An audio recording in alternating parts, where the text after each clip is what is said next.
Have your sports curiosity cured. From the Dallas 48.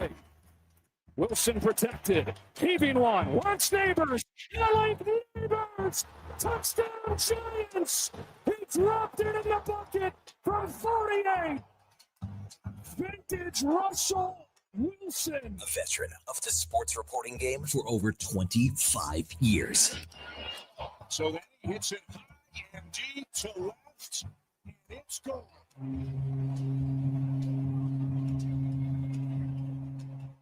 put that 3-0 pitch behind him in a hurry. He launches one for his 29th home run on the season. Breaking down Edmonton's favorite teams. Yeah, kind of looked like Patrick Whitten.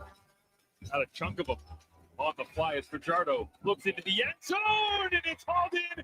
KJG makes the play after taking a smack from Whitten McManus, and the Elks extend their lead. This is Sports 1440 and the Kevin Karius Show.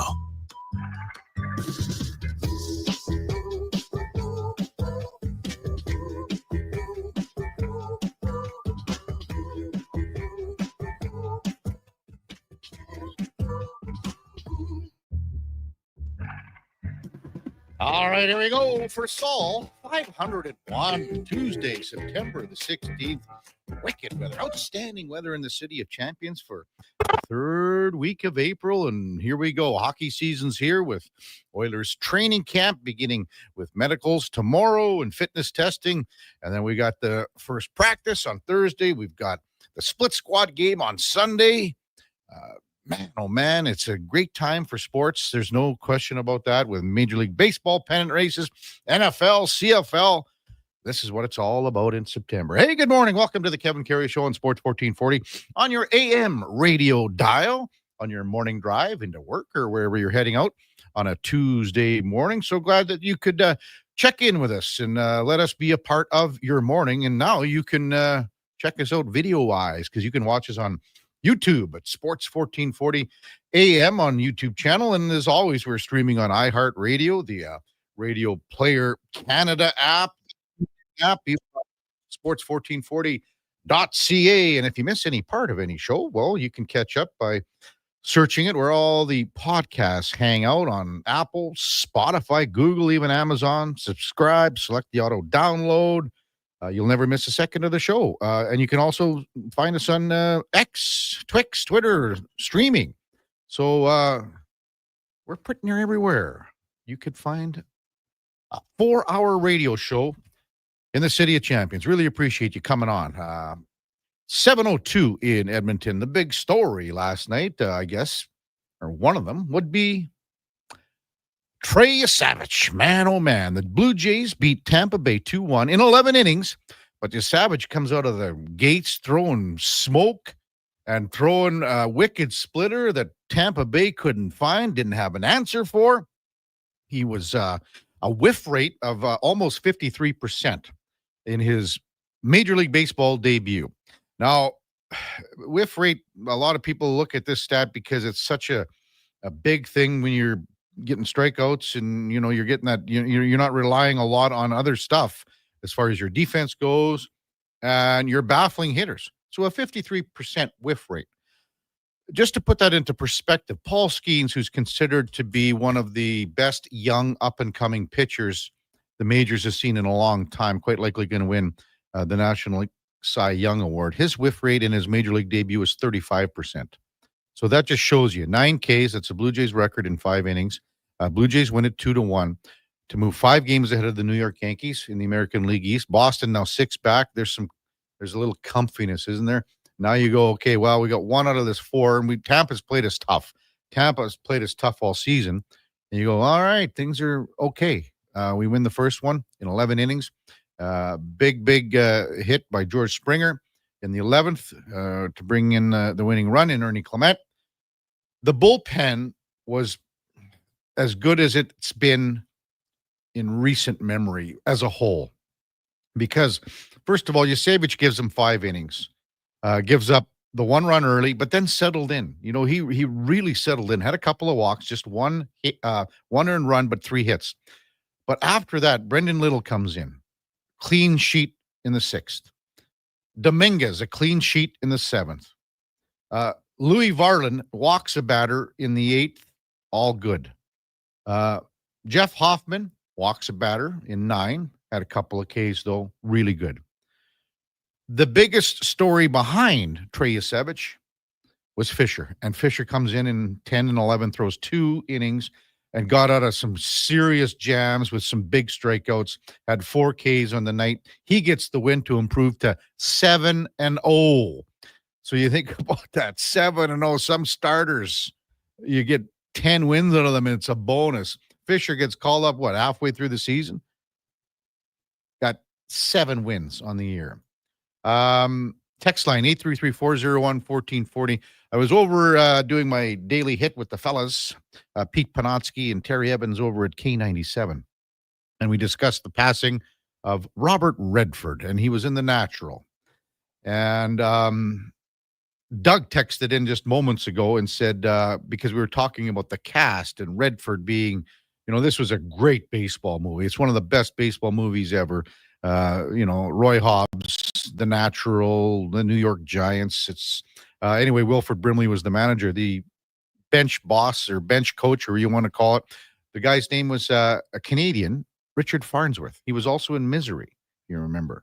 But anyway, I couldn't remember the dude's name, and Doug texted in. Thanks, Doug. Appreciate that. Richard Farnsworth was the other guy. Remember, you can't get better scenes when they're sitting on the bench and they're whistling and name that tune. The team's going well. At the start of the movie, the team sucks and Hobbs comes up. Everyone knows the story about the shooting on the train and everything. My favorite part of it is they bring in some little pipsqueak guy that's sort of like a therapist, psychologist, psychiatrist, whatever. Anyway, they bring him in the dressing room. He's about 5 feet tall. He's got those spectacles on.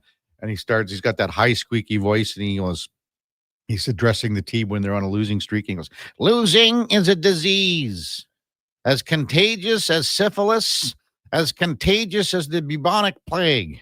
And Roy Hobbs, Robert Redford, gets out of the chair and leaves, and Wilford Brimley, old Pop, says, "Hobbs, you get back in here." And it was just one of those parts of the movies you always kind of remember the lines for sure. You think about all the movies that Robert Redford did. I don't know if people have a favorite movie, or listeners. I mean, there were so many that he did, when he was younger. Butch Cassidy, Sundance Kid, All the President's Men. I don't know. Shoot us off a text, 833-401-1440. I'm sure a lot of people will say The Natural because, it was a baseball movie. And it was a darn good one. It was a really good one. Glenn Close in there. Oh, really good one. Hey, the Duke of Delburne's off today, taking care of some family business. Duke, we wish you and your family, the Douglas family, all the best today. And that means old Josh Fenwick sitting in the control seat. Good morning, Joshy boy. Morning. What would you say about The Natural? Because you are a movie buff. I am a movie guy. Robert Redford, you're a stud. Yeah, he was 89. By the way. Didn't look 89. That's for sure. You would remember him in like Indecent Proposal. I'm looking at his movies right now because I never really got into Robert Redford stuff or Phil Newman. Who? Not Phil Newman. Paul Newman. Paul Newman. Phil Newman. Phil Newman is also another person, but I meant Paul Newman. I met Paul Newman. No way. He was here, and I just said a very quick hello, and I actually interviewed him for approximately 3 to 5 minutes. Really? Paul Newman was here for the Indy because he was part owner of Rahal Racing, I believe, with Bobby Rahal, I think. Maybe I'm wrong on that, but he would ride his scooter around the grounds, Paul Newman, and he had his suit on, and he would go sit where all the controls for where all the techs were. Yeah. And I just went up to him and I said, "Mr. Newman, have you got time for a couple of questions?" And he went, "Sure, kid." So, all right. Shout out Paul Newman. Shout out. Yeah. Anyway, Robert Redford, though, yeah. So, yeah, what else? All the President's Men would have been a big one. What else have you got the list up there? Yeah. A couple of years ago, he made a movie that people have really enjoyed, The Old Man and the Gun. He's just a nice old guy that robs banks. Okay. For people around my age, their first introduction to Robert Redford would have been in the Marvel Cinematic Universe, would have been Captain America and the Winter Soldier. Oh. He was in there. He was the bad guy. Charlotte's Web, he voiced a horse. Indecent Proposal. Just looking around. Poor Woody Harrelson in Indecent Proposal. He just got his grass cut. Hey, he just never rebounded. He just couldn't respond. There was nothing he could do about it. Oh, well, maybe next made $1 time. million or something, didn't he? Or whatever. Jordy says favorite movie would be Jeremiah Johnson. Yeah, that's another good one. King of Fort Nasty says, good morning, KK Josh. Fenwick was in the natural too this morning at 2 a.m. when he got up for a glass of water. That was natural. No doubt about that.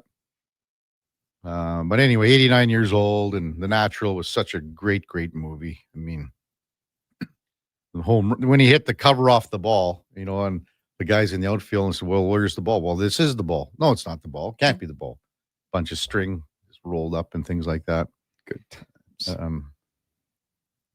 I think his most famous movie might be All the President's Men. Could be. Yeah. I mean, that's in the 70s, right? Yeah, 76. Yeah. It lost Best Picture to I think it might have been Rocky. Oh, there you go. Wow. Wrong choice. Mm-hmm. But yeah, All the President's Men is an absolute banger. Yeah. But Rocky, I see where they were coming from. The Sting from Doug. That's another one way back in the day. But when you think about Butch Cassidy, Sundance Kid, that I don't know what year do you have a year on that one? Yeah, give me 1 second. Yeah, that would probably be before President's Men. Might have been in the that would be 1969. Oh wow, there you go, man. Anyway, 89 years old. Robert Redford passes away. NFL last night. Oh boy. Did we have a couple of crazy games in the sense that the first one was back and forth and just Baker Mayfield gutted that one out. He was rocked several times, got tackled awkwardly several times, but Tampa Bay with a late touchdown, thanks to a Baker Mayfield drive where, we're looking at under two minutes left, and he takes control of the game. Went 80 yards with 2:04 left, actually, for a 2019 win.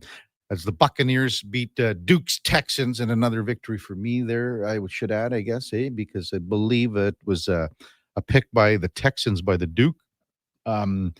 Mayfield finished 25 of 38 for 215 yards, but the bigger plays were with his legs. And I mean, even when they're saying on the broadcast, they're talking about how non-athletic he is in the sense when you are comparing him to other quarterbacks. And it's true, but he just seems to get the job done. And the amount of touchdowns that this guy's thrown in the fourth quarter, tops in the league, I believe, in the last few years. You will never put Baker Mayfield in the class. Never. You will never put him in the class, with guys like Josh Allen or Lamar Jackson. You just won't. That's just the way it is. But if you want a guy that's going to gut you out a win, that's, a few quarterbacks down that tier, this is a guy. I mean, this is a guy. It was an 11-play game-winning drive, 2-yard touchdown run by Rachaad White, who was banged up earlier earlier as well. Mayfield went 7-9 for 63 yards and was on a 4th and 10, a 15-yard scramble. And again, favoring his knee a little bit, but man, he used his legs last night. He's aware. He's got a really strong arm. Emeka Egbuka had another touchdown pass. Almost had he laid it right in there later in the game too. Mayfield joined Doug Williams, the only Tampa quarterback to start a season with consecutive game-winning drives. His passer rating since 2024 in the fourth quarter, get this, 114-9, trailing only Lamar Jackson. When the chips are down, he's getting the job done in Tampa Bay. And I'm sure maybe a team in Cleveland would maybe say, oh man, he would be nice to have here, wouldn't he? He would be nice to have here. Justin Herbert has taken his game to another level too. He looked really good last night.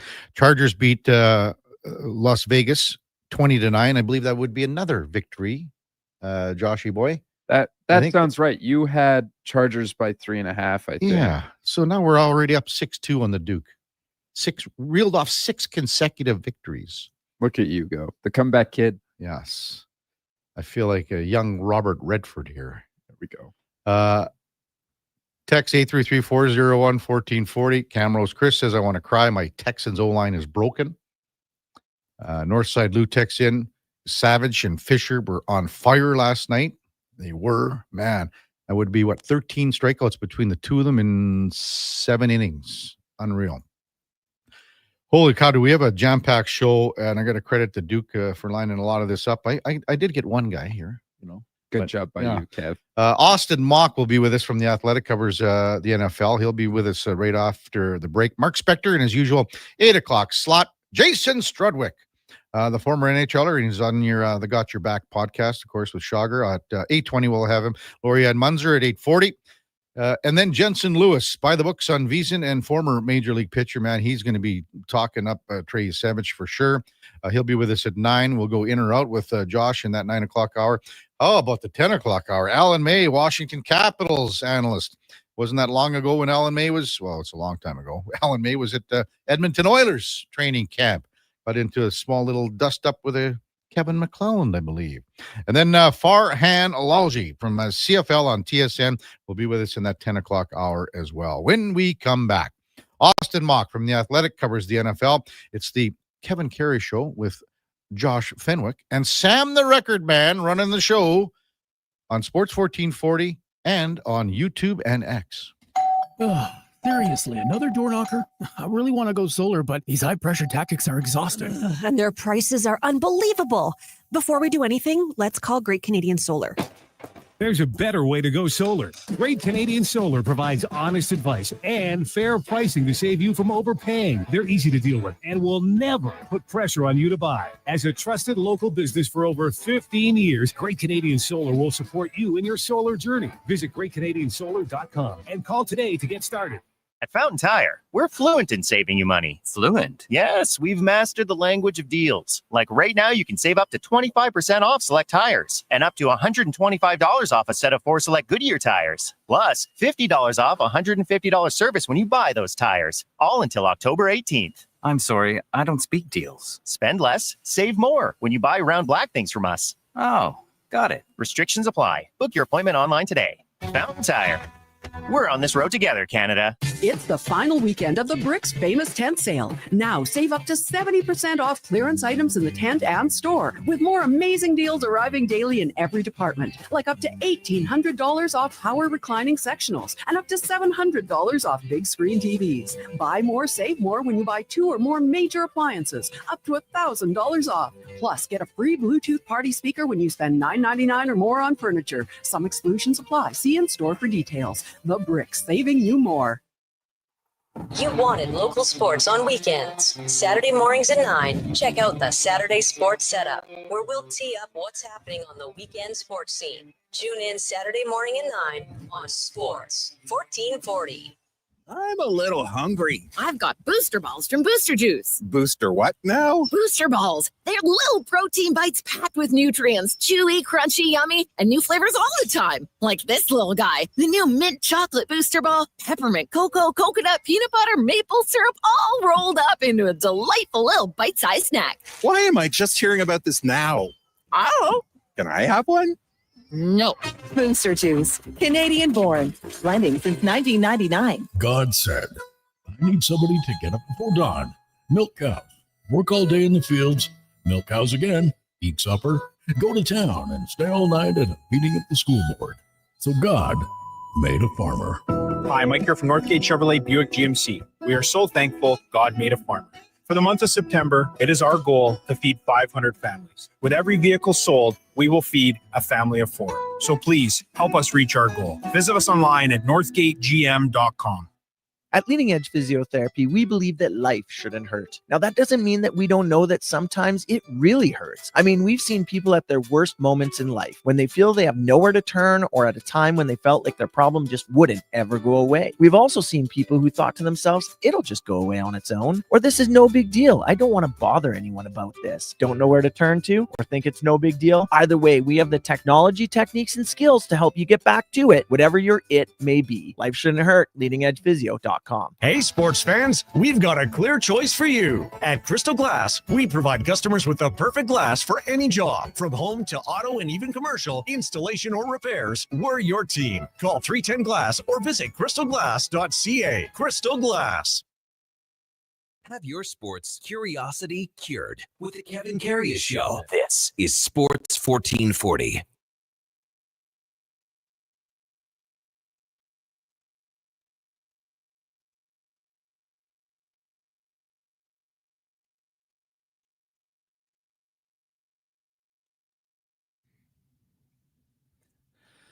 All right, welcome back to the big program, 720 in Edmonton. Kevin Karius, Josh Fenwick with you, and Sam the intern, as the Duke is off today, and he'll be back in the chair tomorrow. Excited to bust down last night's games in the NFL, and actually week 2 in particular as well. With Austin Mock from The Athletic. Morning, Austin. You're with Kevin Karius. Once again, thanks for jumping on Sports 1440. Once again, really appreciate it on a Tuesday morning. Yeah, thanks for having me. I appreciate you taking the time to have me on. So let's go last night. And I mean, I was talking about Baker Mayfield, and I was talking him up. We got a couple texts already saying that I'm maybe so pro Baker Mayfield. But what did you see from a guy just sort of willed his team to win last night, Austin, in that last fourth quarter 2-minute drive? Yeah, I think that's like the prototypical Baker Mayfield game that we've seen. He's just kind of the gritty. It doesn't always look pretty, but he will lay it all out there for whoever he's playing for. You know, he's played for a few teams now, kind of found a nice spot in Tampa, but he comes with his faults, right? Like, this is why he's not considered one of the elite guys, but he does, you know, when it's, you know, he lays it all out there. When it's on the line, it seems like he can find a way to make big plays. I don't think you want to be trailing with him all too much, like too often. I don't know if he's that talented as a quarterback, but he's definitely a guy. He's definitely a gamer. You know, it factor, whatever you want to call it. It does seem like he heightens his play when the game's on the line.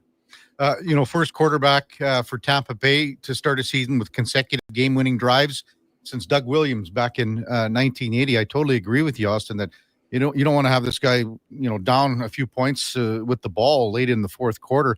How much is on Houston here, though? What do you make of what the Texans are doing to start the season with their record 0-2?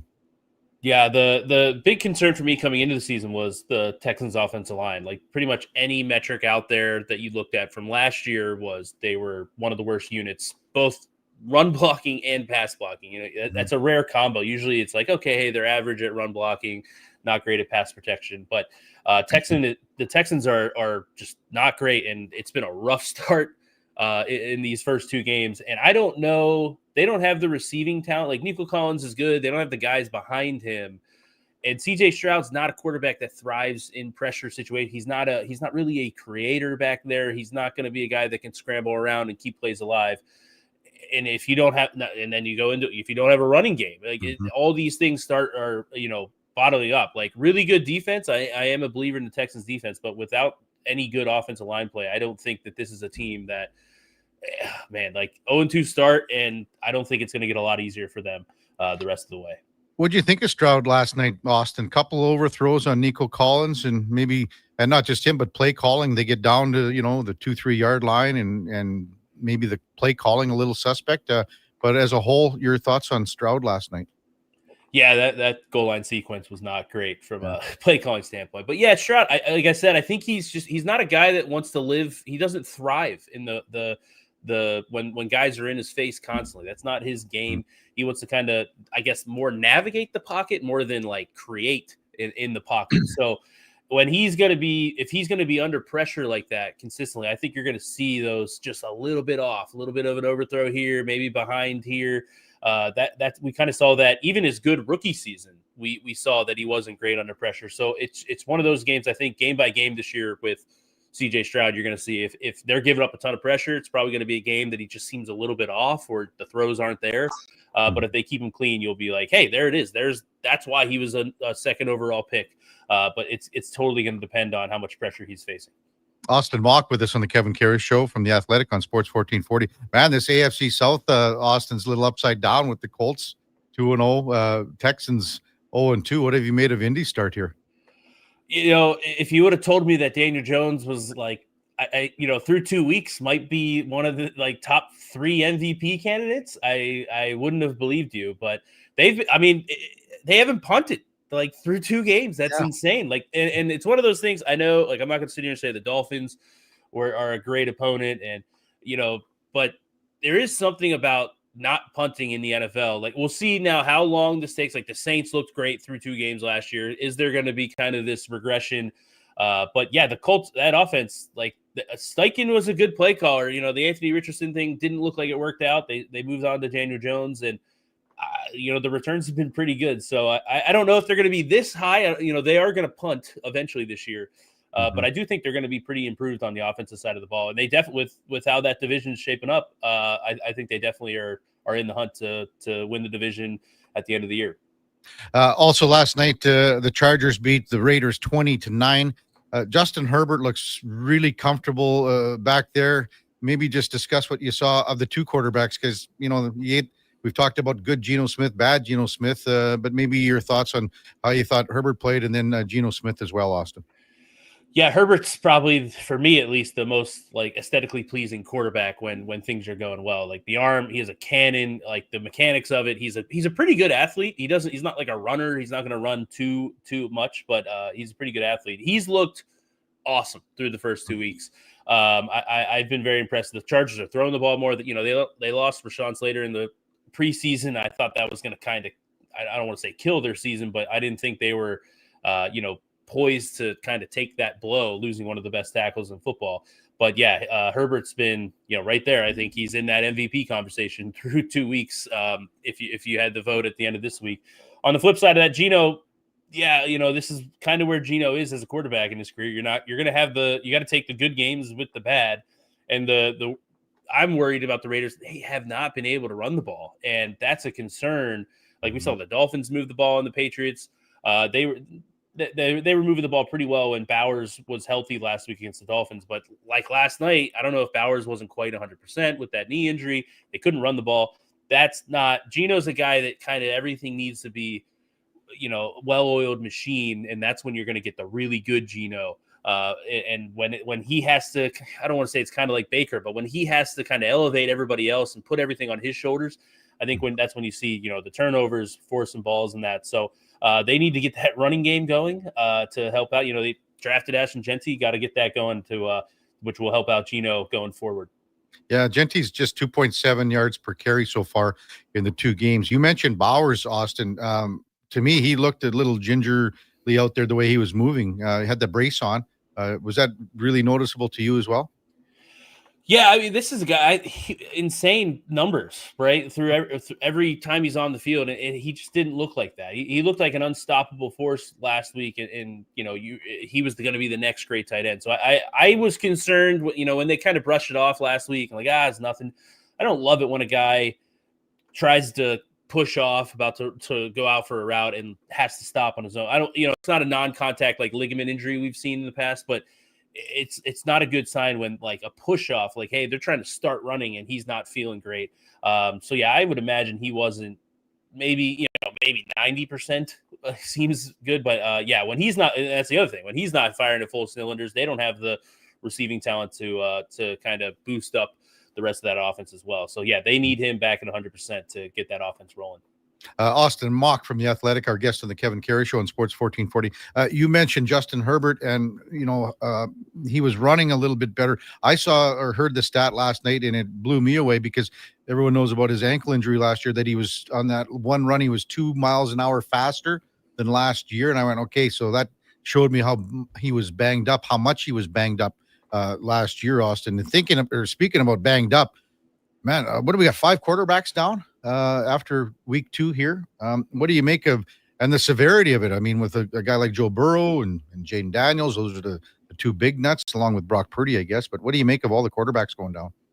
Yeah, I was joking with some friends yesterday. Like yesterday around 2:00 was like QB injury hour. Everybody was announcing the injuries there. But yeah, it's that's kind of I don't want to say injuries are more common now, but with these quarterbacks being more athletic and the backup quarterback position starting to get a little bit more value.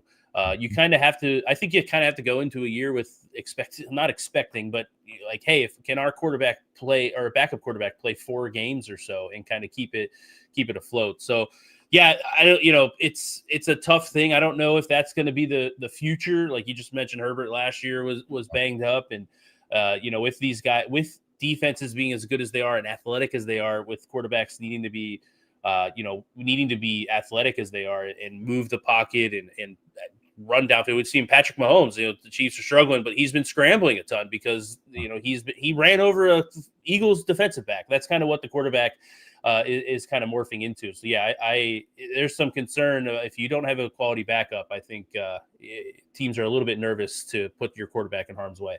Do you think Austin will see some movement, or will teams, as you say, it's such a valuable spot to have this backup? We need him in our stable. We can't let him go. We talked about Jameis Winston yesterday on the show, possibly a fit in Cincinnati. But what do you think? Do you think we won't see any movement because the team's value, as you say, the backups or even their third stringers too much? Yeah, maybe it depends on kind of where you are. If you're a team at the bottom, I was like the Panthers or something, those teams that are, that the playoff outlook is not great. So the Giants, Jameis is one that's interesting and see where that goes.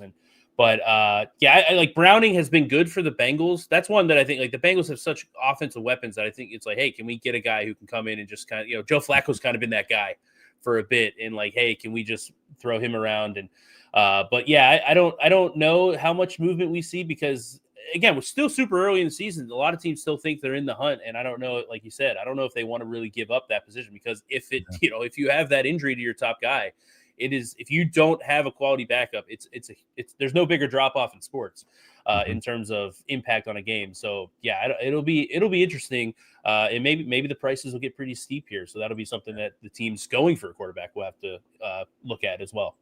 Austin Mock with us on Sports 1440. Kansas City Chiefs, Austin. They didn't give up. The defense played pretty well against Philadelphia when you really busted down, but still 0-2. What would your concern level be right now for the Chiefs moving to week 3 here? Yeah, it's tough because like it's the Chiefs, right? Like they always kind of find a way. They won 11 one-score games last year. They seem to always make that play, but I do think it's a concern. I think they're about a coin flip to make the playoffs at this point.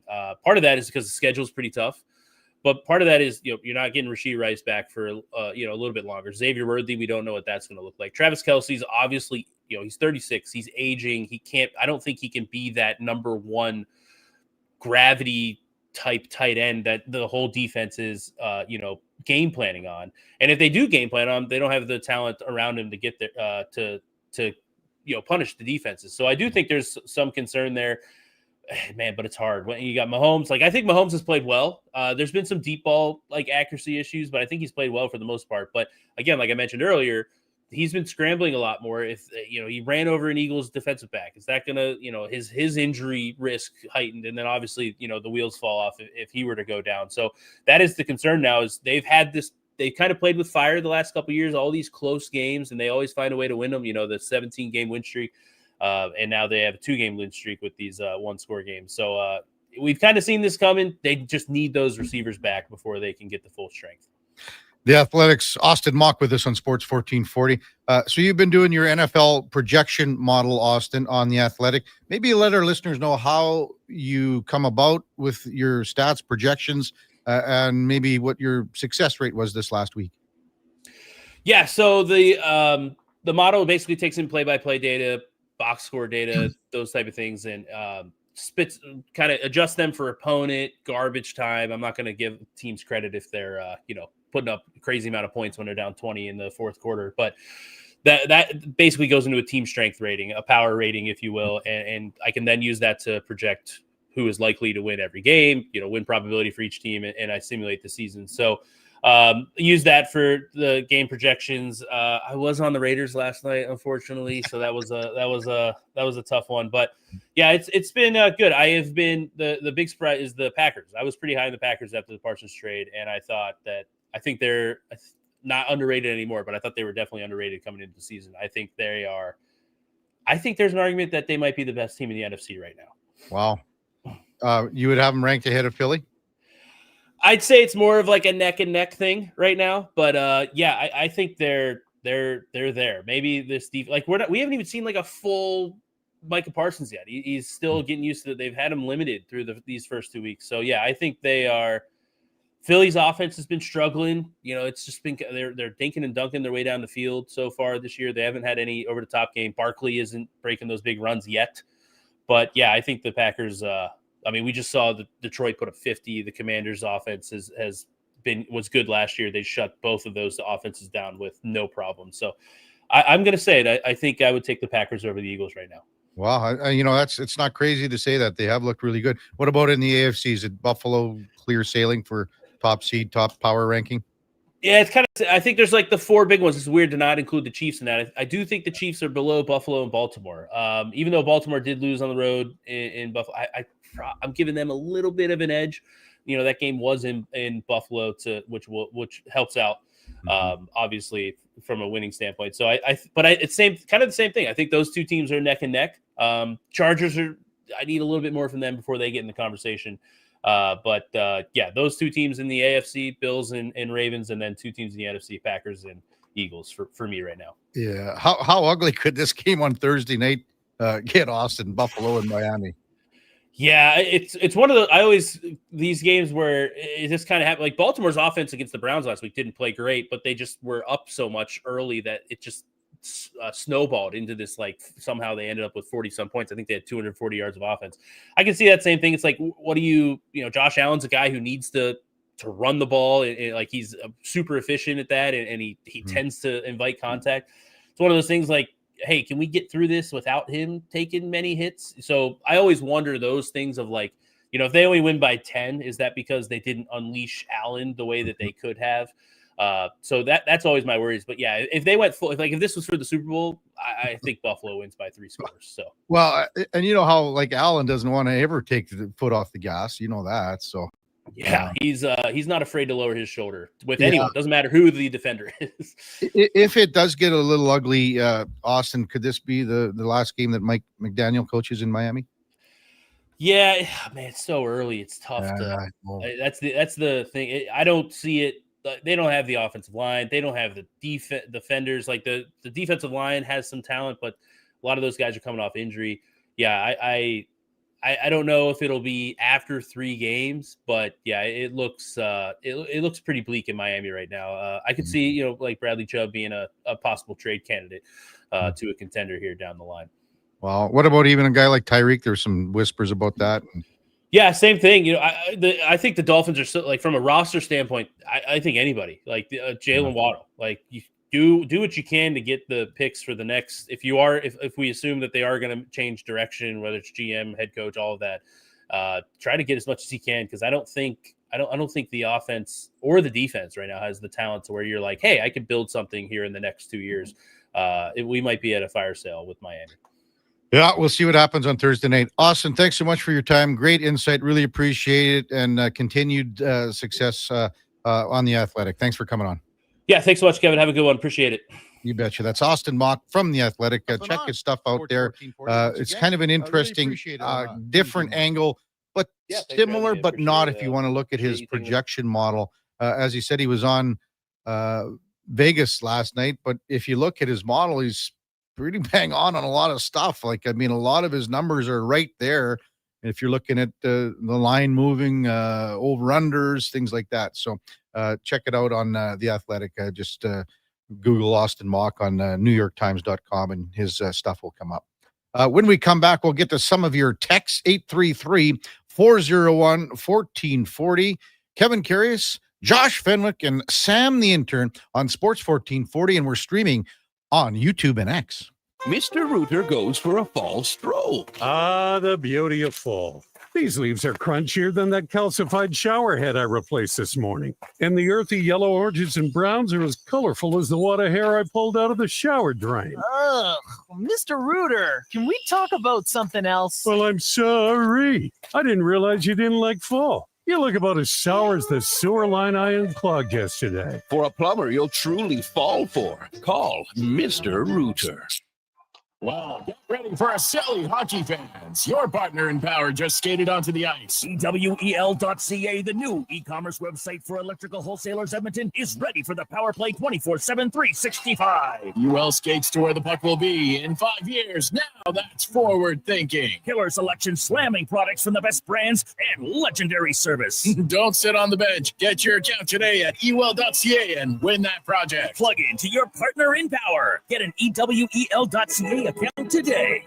Today on Hey Culligan, how smart is your water? Here's Tracy. Hey, Culligan. I think my water might be dumb. Good news, Tracy. Your water's not dumb. It's just not talking to you. You can make my water talk. No, but the new Culligan Smart Drinking Water System can talk to your phone to tell you when your water filters need changing and help you meet drinking water goals. Now that's some brilliant H2O. You said it, Tracy, and we're already on the way.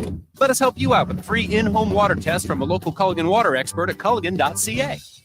Looking for an all-season vehicle with room for the hockey gear, comfort for the daily commute, and rugged capability for your weekend adventures? That's the all-new 2025 Jeep Compass, and you'll find it during the biggest sale of the year this month at St. Albert Dodge. Now, what can I say? It's a Jeep, it's a 4x4, and it's loaded with standard features like an 8.4-inch touch screen, keyless entry, and heated front seats, all starting from just $34,900. Head up the trail and see how easy it is to do business at St. Albert Dodge. Come for Canada's largest trade shows, the biggest names in entertainment, exhilarating sporting events, and more. Stay for the experience at the Edmonton Expo Center. TNA Wrestling makes its explosive debut at the Expo Center on Friday, September 26th and Saturday, September 27th for back-to-back nights. Buy your tickets online today. Learn more about what's happening at the Expo Center by visiting the calendar of events online at edmontonexpocenter.com today. Heard of Uline? You know, the have it all in stock, ready to deliver shipping and industrial supply special.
Portions of this hour brought to you by Nectar.io, transforming field data into boardroom insights. Nectar.io, it is the all-in-one solution for your fleet safety, time tracking, and materials management needs. Nectar.io, your business made better.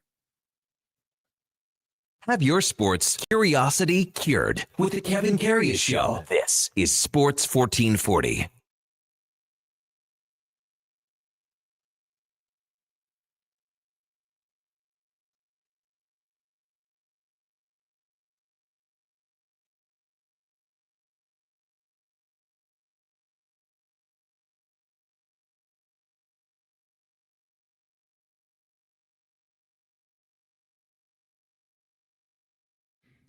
All right, welcome back to the big program. 7:43 in Edmonton.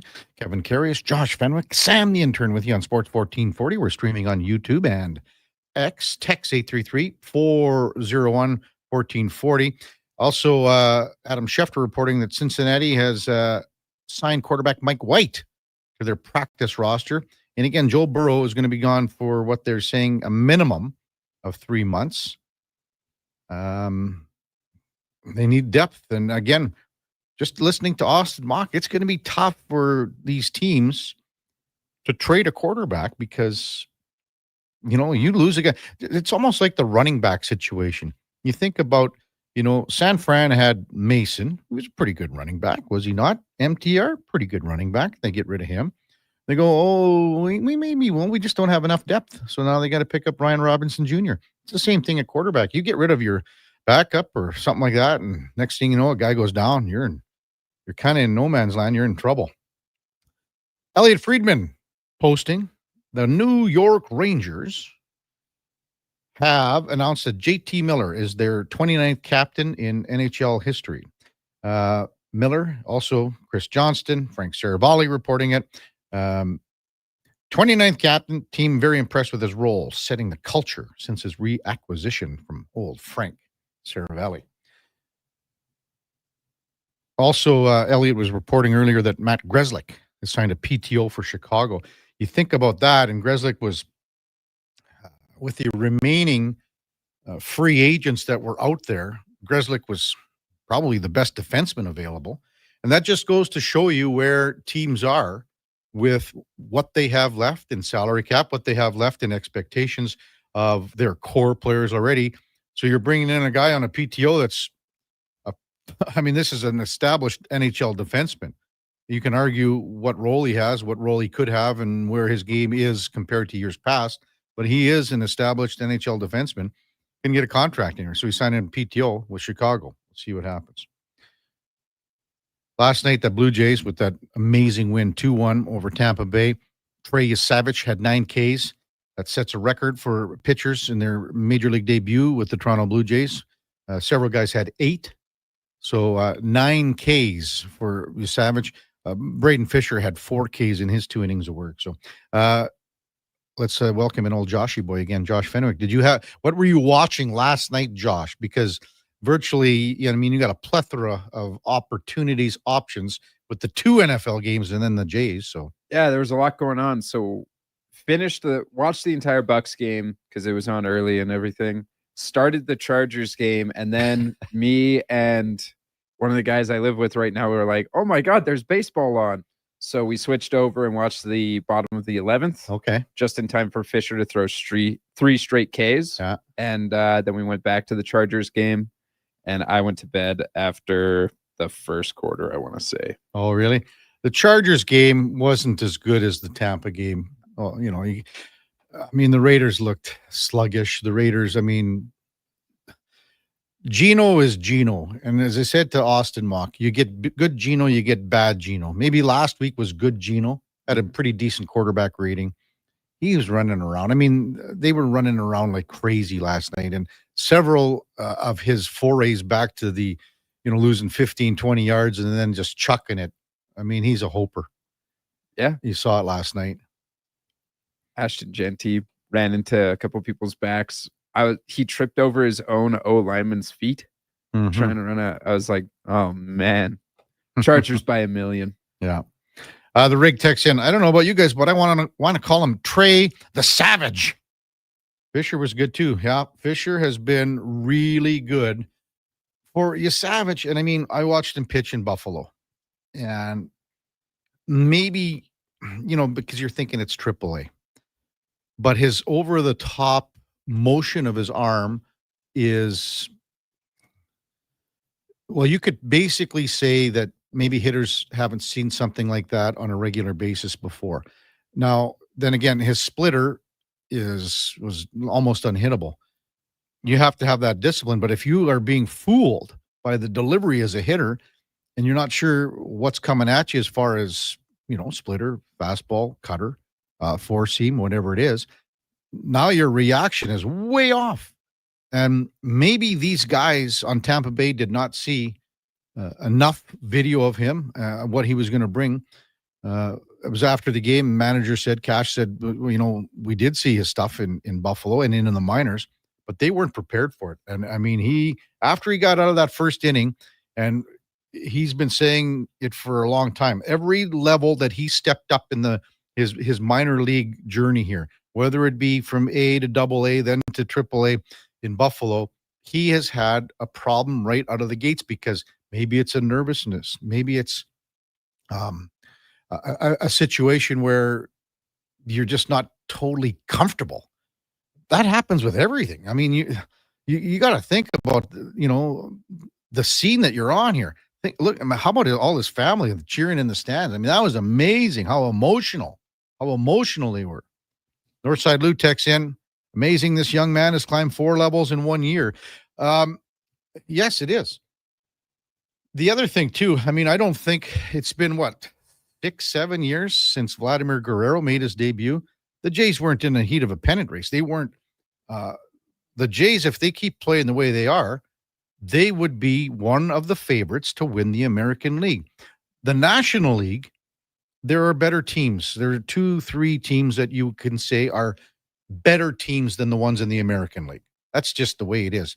I mean, Milwaukee's having a phenomenal season. We saw exactly what Philadelphia can do. They clinched again. Kyle Schwarber with 22 home runs against left-handed pitching. The Dodgers decided to go lefty-lefty matchups last night. Didn't work for them, did it? They had Emmett Sheehan. He could have started the game. They come out and start the game with Banda. He's a lefty-lefty. What Schwarber takes him. Harper, the lefty batter, goes home run later. These sometimes managers, they look at these matchups and they kind of overthink them. We're going to talk about that with Jensen Lewis at 9:00. I mean, Jensen used to pitch in the majors, and this is a guy that knows his stuff. He knows ball. So I think we're at a situation here where these younger, I shouldn't say young, some of these managers go, oh, lefty, we got to go. It backfired on the Dodgers last night. Text 833-401-1440. Mark texts in. Hey, Kevin, you think part of McDavid's wait-and-see approach is related to the Oilers losing 5 wingers who played in the final and only bringing in Mangiapane and Lazar as replacements? That comes from Mark. Craig and Red Deer. Morning, guys. At what point does Oilers management go to Connor to get an answer, one way or the other? There's speculation. Other players, Wallman, are waiting for Connor to sign. For all of Connor's talk about winning the cup, he's literally causing the biggest distraction himself and holding the team hostage. If he was 100% committed to the Oilers, he would have signed already.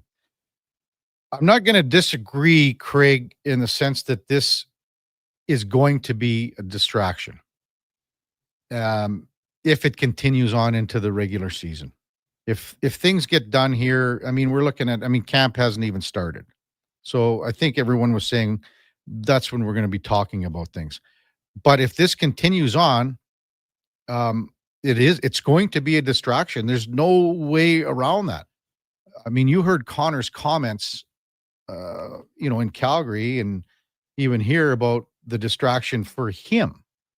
And he kind of put that to rest quickly, but it's the distraction for everyone else. And I mean, there's nothing wrong with Craig's comment here about like Wallman going, well, okay, what are we doing here? How long are we waiting?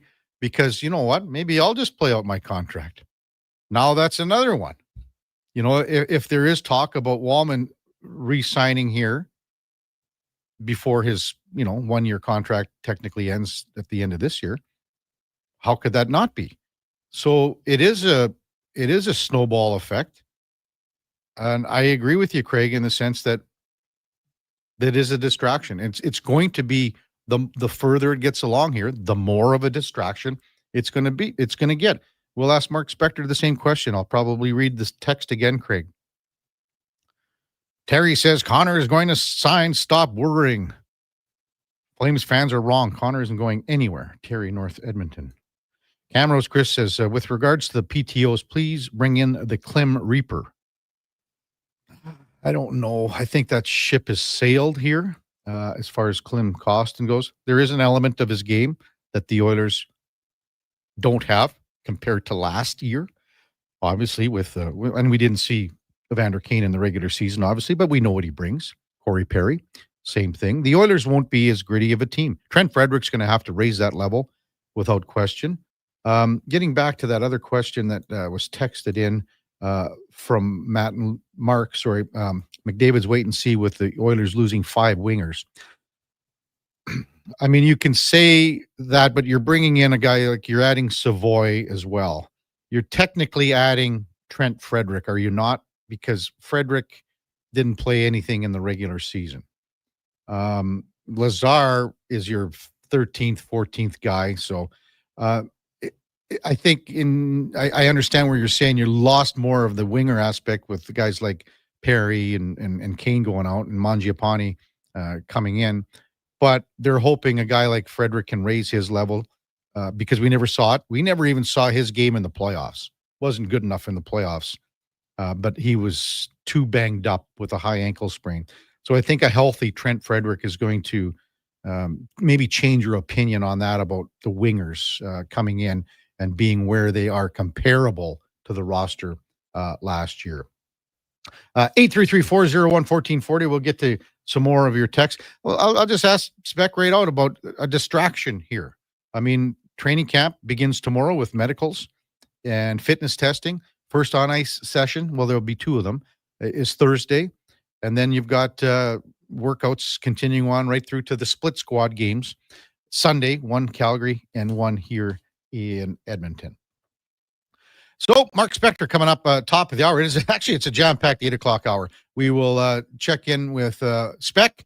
We'll have Jason Strudwick at 8:20 and then Lorianne Munzer at 8:40. Jensen Lewis, top of the hour at 9 o'clock.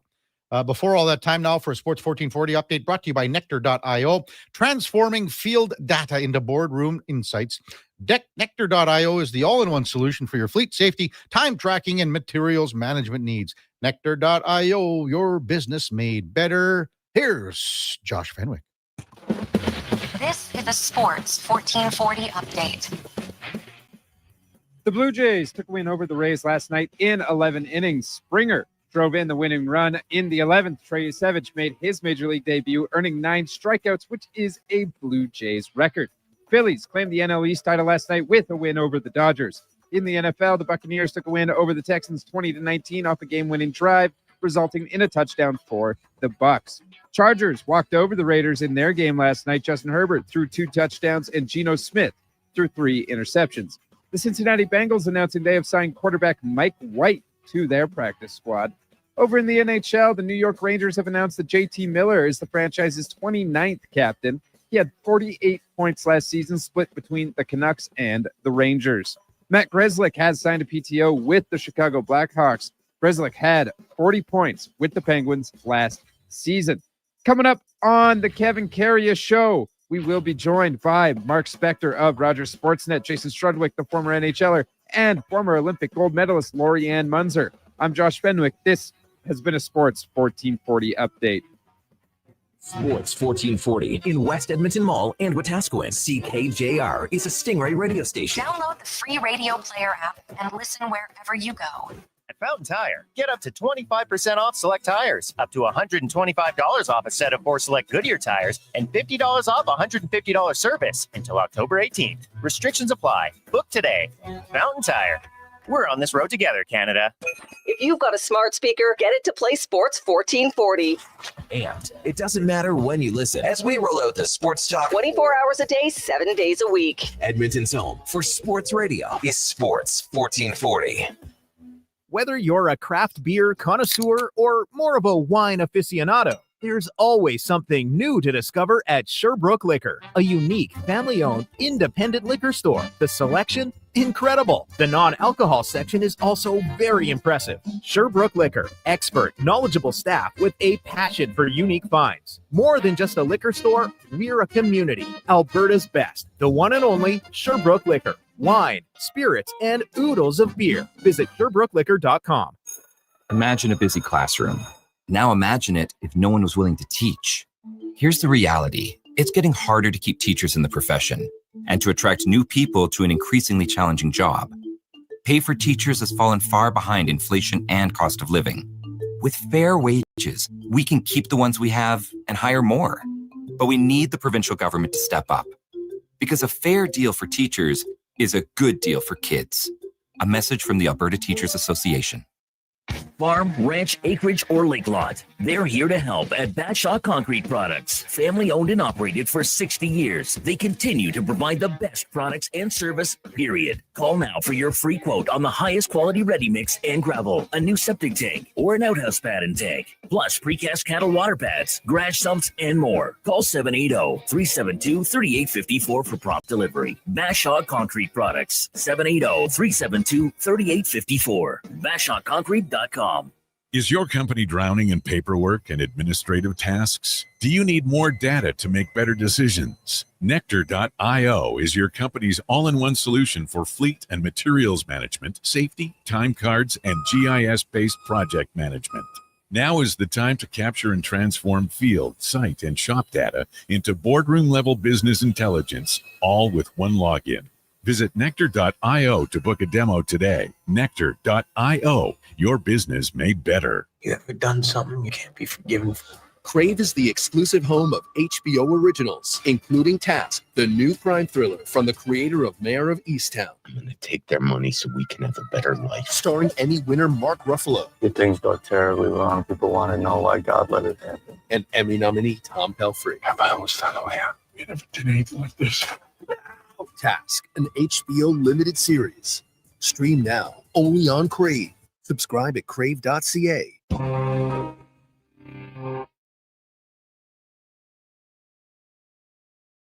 Just in time for the morning skate. This is the Kevin Karius Show on Sports 1440.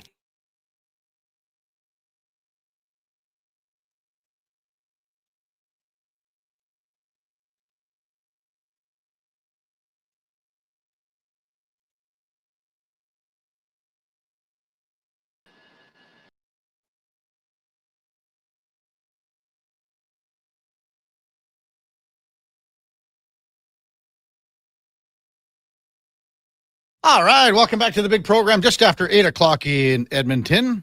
Kevin Karius with you, along with Josh Fenwick and Sam the Intern on Sports 1440. We're streaming on YouTube and on X as well. Thanks so much for joining us on a Tuesday morning. And time now for On the Mark, brought to you by Northgate Chevrolet Buick GMC. Buy a new vehicle and help feed families in September. For every truck sold, Northgate will feed a family of 4. See all their vehicles at northgategm.com. This truck's for you, as we welcome in Mark Spector from Rogers Sportsnet. Good morning, Spec. How are you on a Tuesday, big fella? I'm already down at the rink, brother. Man, working at it already, baby. Okay, because that's what we were talking about yesterday, the old car wash. Is that starting up for you?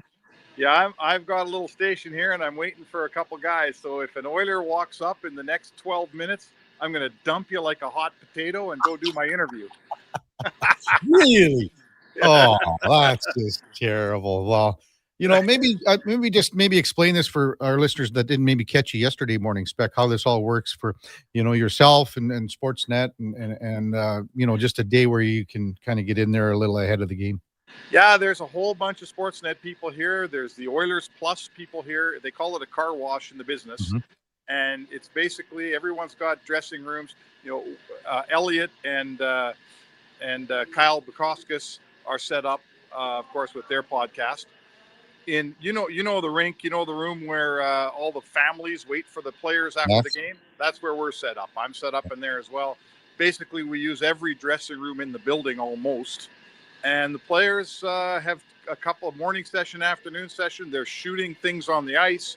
The Oilers are taking pictures for their usage. Oilers Plus is doing stuff for their usage. Sportsnet TV, Sportsnet podcast, Sportsnet writers.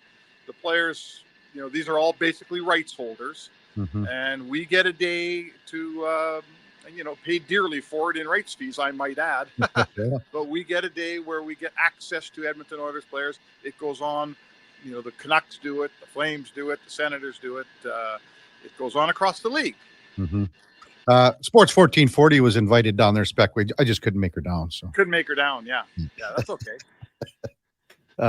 So we touched on this just before we hooked up with you, Spec, and you know, it's the Connor McDavid situation, and I would say pretty well every one of our texters, and we had about half dozen of them in about a minute, talked about this being a distraction, and not just a distraction, say with Connor and the fans, but now they brought up guys like Jake Wallman, Ekholm, put Coles in. These are guys that are looking at new deals as well, but maybe waiting for a domino to fall.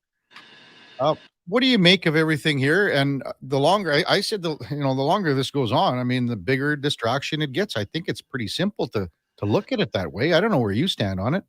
I mean, I think it's a distraction. Listen, I don't think it matters a lick if it's a distraction on your radio show. If Right. I'm writing columns, you need to have a strong enough dressing room that none of that stuff matters. Connor said it to me last couple of weeks ago. If what somebody says or what somebody writes throws you off, you're in the wrong business. And I couldn't agree more. So I get it. It'll be a distraction for all of us. Frankly, it'll be content for all of us. It doesn't have to be a distraction in the room. Contract-wise, sure. If Jake Wallman's thinking of signing a 5 or 6 year deal here, if I'm him, I'm waiting to see if Connor McDavid's going to be my captain or not. Sure. So that could push that negotiation back a little bit, but so what? Do you have to sign Jake Wallman, a full year ahead here or whatever it is, 8, 9, 10 months ahead? Jake Wallman can wait. Matthias Ekholm can wait. Podkolzin doesn't need a contract. He's not due till July 1st next year. He can wait. So I guess I'd say to you that it's only a distraction if the players allow it to be a distraction, and I sense they will not. Yeah, and that's the feeling that is down there. And you've talked to enough guys, I think, so far that they are, they're mature enough, they've been around long enough that they can handle this, I guess. Well, listen, exactly. I'm not going to say everybody's been through this. There's only one Connor McDavid, but they're going through it in Minnesota right now. They're already going through some version of this in Vancouver with Quinn Hughes. They went through this last year in Toronto with Mitch Marner. It's not an Edmonton exclusive thing. Everyone's been in a situation where they got a really top player that's not signed. It can't throw your whole season off. If it does, your team's probably not mentally strong enough to win anyway. Yeah. And I mean, maybe we saw that last year in Toronto a little bit with Marner. Is that fair to say or not? Well, it could be. I mean, I wasn't around the team enough to know if it really affected them. So I'm not sure, frankly. To me, to my eye from, several provinces away, that Toronto team, they did win a round last year, right? And they basically performed like every Toronto team has performed over the last 10 years. They're really good in the regular season, not good enough in the playoffs. So I would say to you, where do you spot a distraction last year in Toronto? I just see the same team. Yeah. Mark Spector with us from Rogers Sportsnet, Kevin Karius on Sports 1440. If you're looking at story ideas, and I mean, when they had the Olympic orientation camp spec, and Zach Hyman did an interview and still had, that brace sort of thing on his wrist, not a cast, but, it's kind of a brace. To me, this is his top of the list for me because I want to see exactly where Zach Hyman is. And I know we're, still 3 weeks away from the regular season starting, but where's that rank for you? Well, it's important to me. It's important if he's not coming back until December. Then I'm a little concerned. Older players who miss camp and miss the first couple months of the year, history is littered with guys who never catch up to the game and don't have a very good season. If he misses October and plays November 1st, I'm not worried about it. If he misses 2 weeks, 1 week, I'm not worried about it. So it doesn't sound like he's ready to play in game 1 on October, is it 8 against Calgary? Is he ready on October 20th? I don't know that. We haven't found that out yet. When we talk to Stan Bowman on, I believe, tomorrow here, that will be one of the top questions. What's going on with Zach Hyman? What's the window on this guy? Yeah. Because that's obviously key. And I mean, everything just changes from there where guys get slotted in. So to me, that's going to be top of the list. I want to see exactly how healthy he is and maybe a timeline on him. And the other guy for me, I want to see, I want to see where Andrew Mangiapane slots in. I want to see if he's able to be that guy where I think the Oilers are hoping he can be beside Connor McDavid or, at times, in a top 6 role. And can he get back to being a 20-goal guy? How does that sound? 20 goals. Yeah, like he in his career has been really about a 16 goal, 36 to 40 point player. That's who he is. Yeah. He's making 3.6, and I always say, Kev, the easiest way to do it is if you're making 3.6, you should get me 36 points. That's sort of starting point. I would think he's ready to bounce back. He had a lousy year last year in Washington, and to me, he's Draisaitl's right winger all day long. That's what he is to me. So, if playing with a 50-goal, 100-point guy, I would say to you that if Andrew Mangiapane can at least get back to his career averages, which again are, let's say that. Let's say we expect 20 goals out of him. Yeah. Let's say we expect 40 points out of him. I would say if he plays a great deal of time in the top six next to either Draisaitl or McDavid, those are not unreal expectations. Don't you think so? I think he's got to be at that. If he's in that role, he's got to be well over a 40-point guy. If he's playing top 6 minutes for the most part, because you know how everything gets switched around line-wise and everything like that. I think he's got to be more than that. So you think he's on the right side because everyone knows that Leon likes Podkolzin on his left side. Yeah, right. So is that not your line, Podkolzin, Draisaitl, Mangiapane?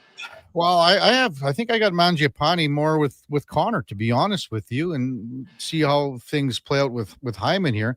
But maybe a lot of people some people don't like Nuge at 3C. They and they want to see what Tomaszek can do somewhere down the line. Where's Henrique slot in? But to me, I want to see Mangiapane for sure, maybe with Connor on the left side at some point here. Well, I would say this to you.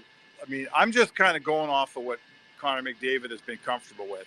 I'm not taking Hyman away from Connor McDavid. Nope. Okay? Whenever he gets back, he's Connor McDavid's winger. He's the top right winger on this team, and you can't tell me different. Mm-hmm. So if Mangiapane is going to play the right side, he's a second-line right winger on this team when Hyman's healthy.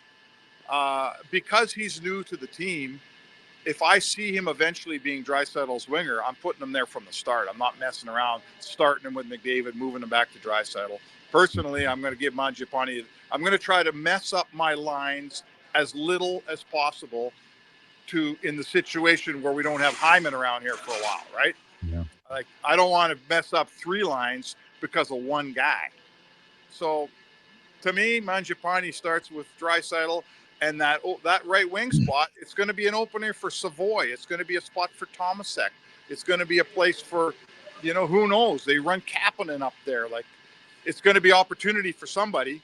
But when Hyman comes back, he's going to take that job, is he not? Hyman, he's with McDavid all the time for me, all the time. So, yeah. Yeah, all day long. Yeah, Mark Spector with us on Sports 1440. What else is going to be catching your eye here in the next couple of days, Spec? I know you got to be ready for the big golf, the Barry Cates Memorial Classic today. You got to be ready for that too. So Yeah, oh yeah, I've been working on my slice. I think Glendale's going to be perfect. The bush there is second to none. Well, at least the rules came out, so you're going to play by the proper rules this year. Yeah, right. It's a Texas scramble, basically, hey? Yeah, last year you guys were playing, I think you were playing a scramble. The rest of the groups were playing a shamble, a little different, tougher, harder. Oh, that's why you guys won. It's not like we won or anything. I mean, your score was way lower than it should have been. Yeah, well, you know what? Sometimes those things happen, buddy. Yeah. But anything else as far as, I guess, we'll have the medicals, fitness testing tomorrow, and we'll discuss some other things, but Thursday, here we go. Yeah, well, I mean, the newcomers are the guys that interest me.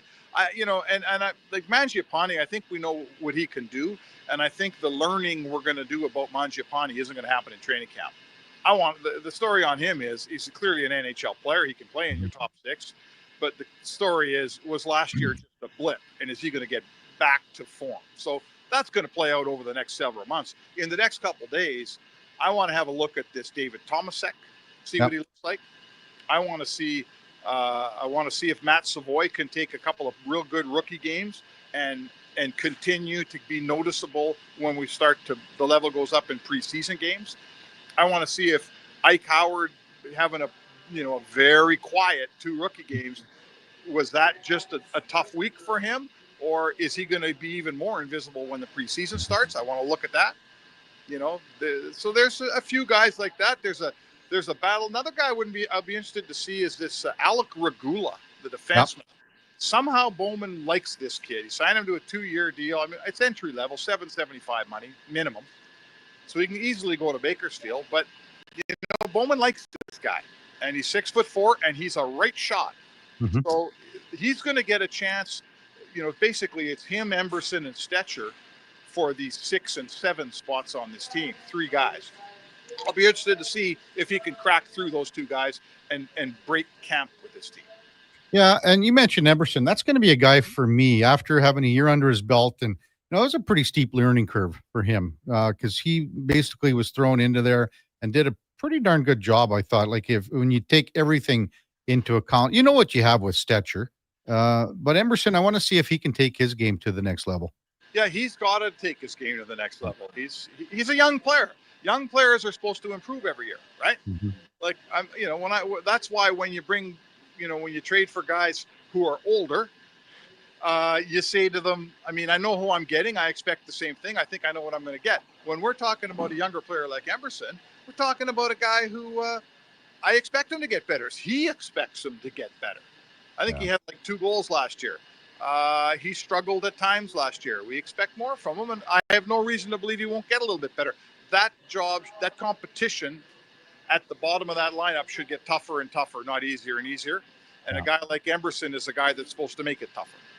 Hey, Spec, do they have a little spread out for all you Sportsnet guys? Like, some coffee, donuts, all that stuff? Oh, yeah, of course. Like what? It's not like Dallas Aikens' show here.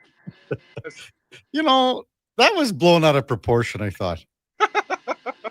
Yeah, it was, but that story's got more legs over the years than I can remember. Yeah. Well, at least, and is Sportsnet picking up the tab, or are the Oilers picking up the tab for all this stuff for you guys? Don't get between a sports writer and his donuts, Kevin. That's right. I know that. All right, Spec, we'll get to work, and we'll see you out at the Glendale later today. All right. Sounds good, partner. All right. That's Mark Spector from Rogers Sportsnet on the mark.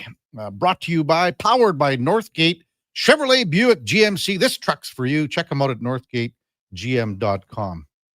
Josh, do you remember the Dallas Aikens celery sticks and carrot sticks thing? I have no idea what you're talking about. Well, when Dallas Aikens came in, and this is a long time ago, came in as head coach, there was a quip, something to the effect, because Dallas was in better shape than most players, to be honest with you. I mean, this guy was doing marathon bikes and this and that. And I think he pointed out to the media was a little soft, not like soft as in jelly roll soft. Mm-hmm. And he said something, and it gained a lot of legs that, instead of coffee and donuts for the reporters and the media in the morning, we'll have carrot sticks and celery sticks and, low-fat little ranch dressing and things like that. And it got, back then, we're talking a long time ago, it got to the point where, everywhere across the league would make fun of the Edmonton media. That's how it worked. So he's just looking out for him. Oh, making sure there's no heart disease or anything. Well, yeah, that combat all the cigarettes and stuff. Exactly. That's what it was. When we come back, Jason Strudwick, the former Oiler, he was part of that little area there too, that little time back in the day, eating the carrot sticks, celery sticks. That's how, still is. And Got Your Back podcast coming up right after the break. It's Kevin Karius, Josh Fenwick, and Sam the Intern on Sports 1440, and we're streaming on YouTube and X. Mr. Rooter goes for a fall stroll. Ah, the beauty of fall. These leaves are crunchier than that calcified shower head I replaced this morning. And the earthy yellow oranges and browns are as colorful as the wad of hair I pulled out of the shower drain. Ugh, Mr. Rooter, can we talk about something else? Well, I'm sorry. I didn't realize you didn't like fall. You look about as sour as the sewer line I unclogged yesterday. For a plumber you'll truly fall for, call Mr. Rooter.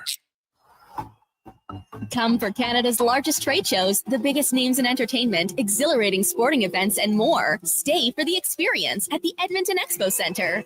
TNA Wrestling makes its explosive debut at the Expo Center on Friday, September 26th and Saturday, September 27th for back-to-back nights. Buy your tickets online today. Learn more about what's happening at the Expo Center by visiting the calendar of events online at edmontonexpocenter.com today. Want some good news? St. Albert Dodge is holding the biggest sale of the year on their in-stock Ram 1500 Sports. Every single one on the lot is discounted by a whopping $14,000. Yeah, 14 grand. And St. Albert Dodge has the best selection in Alberta. Over 90 Ram 1500 Sports to choose from with great packages, including the Night Edition and GT models, all $14,000 off the ticket price. Get down there and see how easy it is to do business at St. Albert Dodge. I'm a little hungry. I've got booster balls from Booster Juice. Booster what now? Booster balls. They're little protein bites packed with nutrients. Chewy, crunchy, yummy, and new flavors all the time. Like this little guy. The new mint chocolate booster ball, peppermint cocoa, coconut, peanut butter, maple syrup, all rolled up into a delightful little bite-sized snack. Why am I just hearing about this now? I don't know. Can I have one? No. Booster Juice, Canadian born, blending since 1999. Wing Wednesday at First Round. Whether you're coming for the first round, the last round, or a few rounds in between, they've got you covered. With half-price wings every Wednesday night. Half-price wings. Over 35 delicious flavors like Cajun salt and pepper, maple bacon, and Inferno wings. Now half price every Wednesday night. Wash them down with a cold pint of Canadian or Coors Light for only $5.75. Half price Wing Wednesdays at First Round in West Ed and now downtown. First Round, burgers, beer, sports.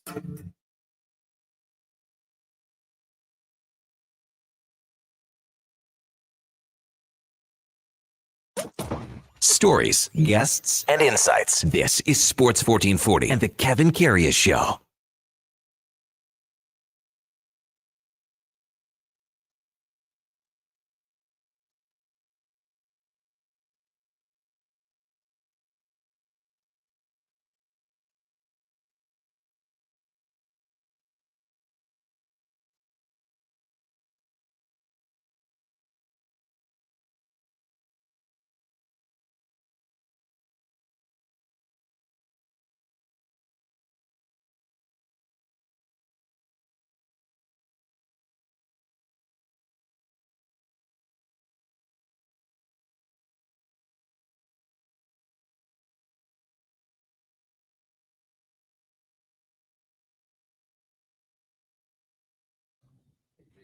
All right, welcome back to the big program.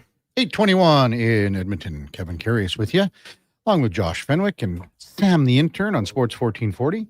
We're streaming on YouTube and X as well. And it's time now for the headliner of the day, brought to you by Mr. Rooter Plumbing. Getting snakes deep and giving 110% day in and day out for all your plumbing needs. Go to mrrooter.ca. As we welcome back Jason Strudwick to the show. Good morning, Struds. Thanks for jumping on Sports 1440 this morning. Really appreciate it, big guy. It's always a thrill. Is it? To talk to one of my many fans early in the morning. So you're welcome. First of all, I gotta tell the story about 3 weeks ago. And I think Shona's obviously your wife has told you this story or not? Yeah, I think so. Yeah. I gotta tell. So I'm sitting at home. I think it was a Saturday night or a Sunday night. And my phone rings and comes up, Shona Strudwick. And I'm like, well, I mean, this is kind of unusual. Maybe years ago it wasn't, but last little bit it's unusual. So I answered, I said, well, so what do I owe this pleasure to? Shona, I say, and then there's this little voice at the end. Actually, no, it's not, Mom, it's not Shona. This is Drew Strudwick.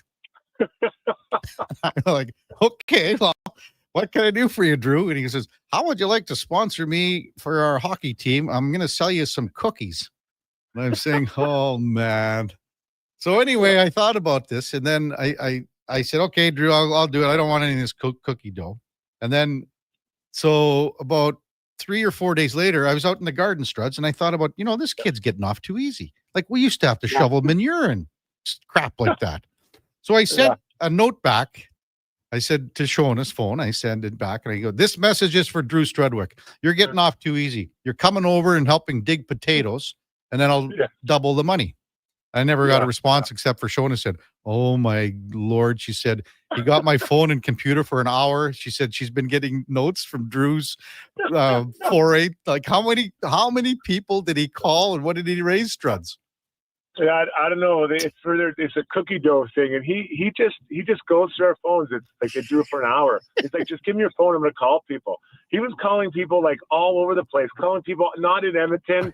I'm like, "Dude, we can't get it." He's like, "They'll figure it out." So he's a real little salesman, and it was hilarious. Like it's a good little fundraiser, but the cookie dough is really good. I'm not gonna lie, I ate a lot of it raw. Yeah. Just the way, like, he started going down all the list of everything, and I'm like, "Oh yeah, don't really care about the dough here and whatever," but I just was howling. And then when Shona sent me that text back and said, "Well, we had a lot of calls to go through, a lot of calls." Where was the furthest one? Like, who did he call that was long ways away? Jordan Eberle. He calls him. He calls Jordan. He called him last year, and Jordan's like, "I don't live in Edmonton." He's like, "Yeah, no problem. You can still sponsor our team." And he's just like, I think he called Joe McGinley. He called him, and he's like, "Oh, I don't really want cookie dough." It's like, "Yeah, you can still sponsor the team." Like, he's so funny. Like, I don't know where it comes from. That's not me. I can't do that. But he can do it, and I think it's great. Oh, so what age group is Drew in now? What's his team? They're U13, so Pee-wee for the old timers. And is that like I don't know how it works anymore, where these kids go Struds at that age for travel, or how does it work? Or yeah, not too bad. I mean, they go down to Calgary and stuff. Nothing too crazy, But I find, I enjoy those times. As a dad, being with my son, so you travel down and you stay in the same hotel room, and you get all that time together with them or your daughter, whatever. And I love that. I mean, I know I'll miss it. I'll miss it in a few years when they're done with hockey and they're done with me. Well, I think they're done with you already. They probably are. Yeah, they're not the only ones. Yeah. Hey, before we talk hockey, what about your Giants? Man, oh man, they were close. Yeah. Yeah, you know what? I think I'm the only Giants fan that doesn't want them to win. Like, I just don't think we have enough talent, and we're getting there. We're getting closer, but like Russell Wilson's great. He's a great player. Was a great player, but he's not the answer now. So my hope is that we struggle, get a few wins, and then the second half we turn to Jackson Dart, the new young quarterback, and give him a chance to kind of develop. So, because Russell Wilson's a short-term solution, right? He's a stopgap at best. Yeah. Jason Strud with us on Sports 1440. Well, Struds, here we go. Training camp for the Oilers had a little rookie camp. Do you get excited about rookie camp, or do you have to wait till main camp when you start kind of getting excited about it? Yeah, I think the word I'd use is I'm more interested once you get to main camp, because when you're a guy who is a highly touted rookie, you should do really well against your peers. Right? You should stand out, and that's whether you're a player like Savoy who's more offensive, or a guy maybe is a heavier player like Guy Clattenburg, or a D-man. Like you need to be better than your peers. Now it sounds like Guy Coward didn't really stand out, but he's just turning pro, right? He doesn't know what it's all about. But now I get very interested when you start bringing these players up against NHL caliber players. They're bigger, they're faster, they're smarter than you. They've been around longer, and not that those young guys can't get there, but you're not there right now. So that's when I really start becoming interested, seeing what it looks like when you push it over once. So let's compare yourself sort of to Ike Howard when you went to your first couple of camps, or even your first one. How long did it take you to feel, comfortable, maybe get acclimatized? I was lucky. Training camp was really long back then. I want to say it was 3-4 weeks, and I was the last cut. And I think it was just they kept me around just to kind of get some experience. And it was insane. Like, the guys were so much bigger, so much stronger. Like, it was, in junior, I was, if not the strongest. After Chris Zingman, I was second strongest guy in the league, and I would just toss guys around for fun. Then I get to the NHL. I remember going against big, like Eric Lindros. I mean, that's a man. That's a man's man. I couldn't move him. I couldn't even, so, and my game was more power than maybe Ike Howard. Howard is more a thoughtful player, a shooter, an offensive player. But still, Now people are longer, they're bigger, they close out on you quicker. You don't have space, so you got to find a way to find that time and create space for yourself, or some open ice so you can get the puck back. So I think for Howard specifically, just like Savoy last year, the learning curve can be steep, but there is a learning curve there. So I think I'd like to see Ike Howard get at least one game with Connor and Leon, one, just so he can say, I played with them. This is man, these guys are faster. Man, they're smarter. And then he can kind of get his computer running a little faster, because I think it's in there. But he has, until you've seen it, you don't know. You don't know how much different the step up is. So, like, even go back to when you were just breaking in with the Islanders, would Ziggy Palffy have been one of the fastest, shiftiest, quickest players that you would have played against in practice? Oh yeah, and just this sounds crazy, but when I played in the league, I always tried to go against the best players, because I wanted to be ready to play against the best guys. I wasn't looking for the fourth liners. That's ultimately who I probably played against most, second, third, and fourth liners. But I would line myself up against the top players. So that, if I got out against those guys, I'd seen, a Pavel Bure, I'd seen a McGillney, I'd seen a Palffy, I'd seen a Yager, I'd seen all these guys, at least in practice, and it wasn't quite as intimidating. Yeah.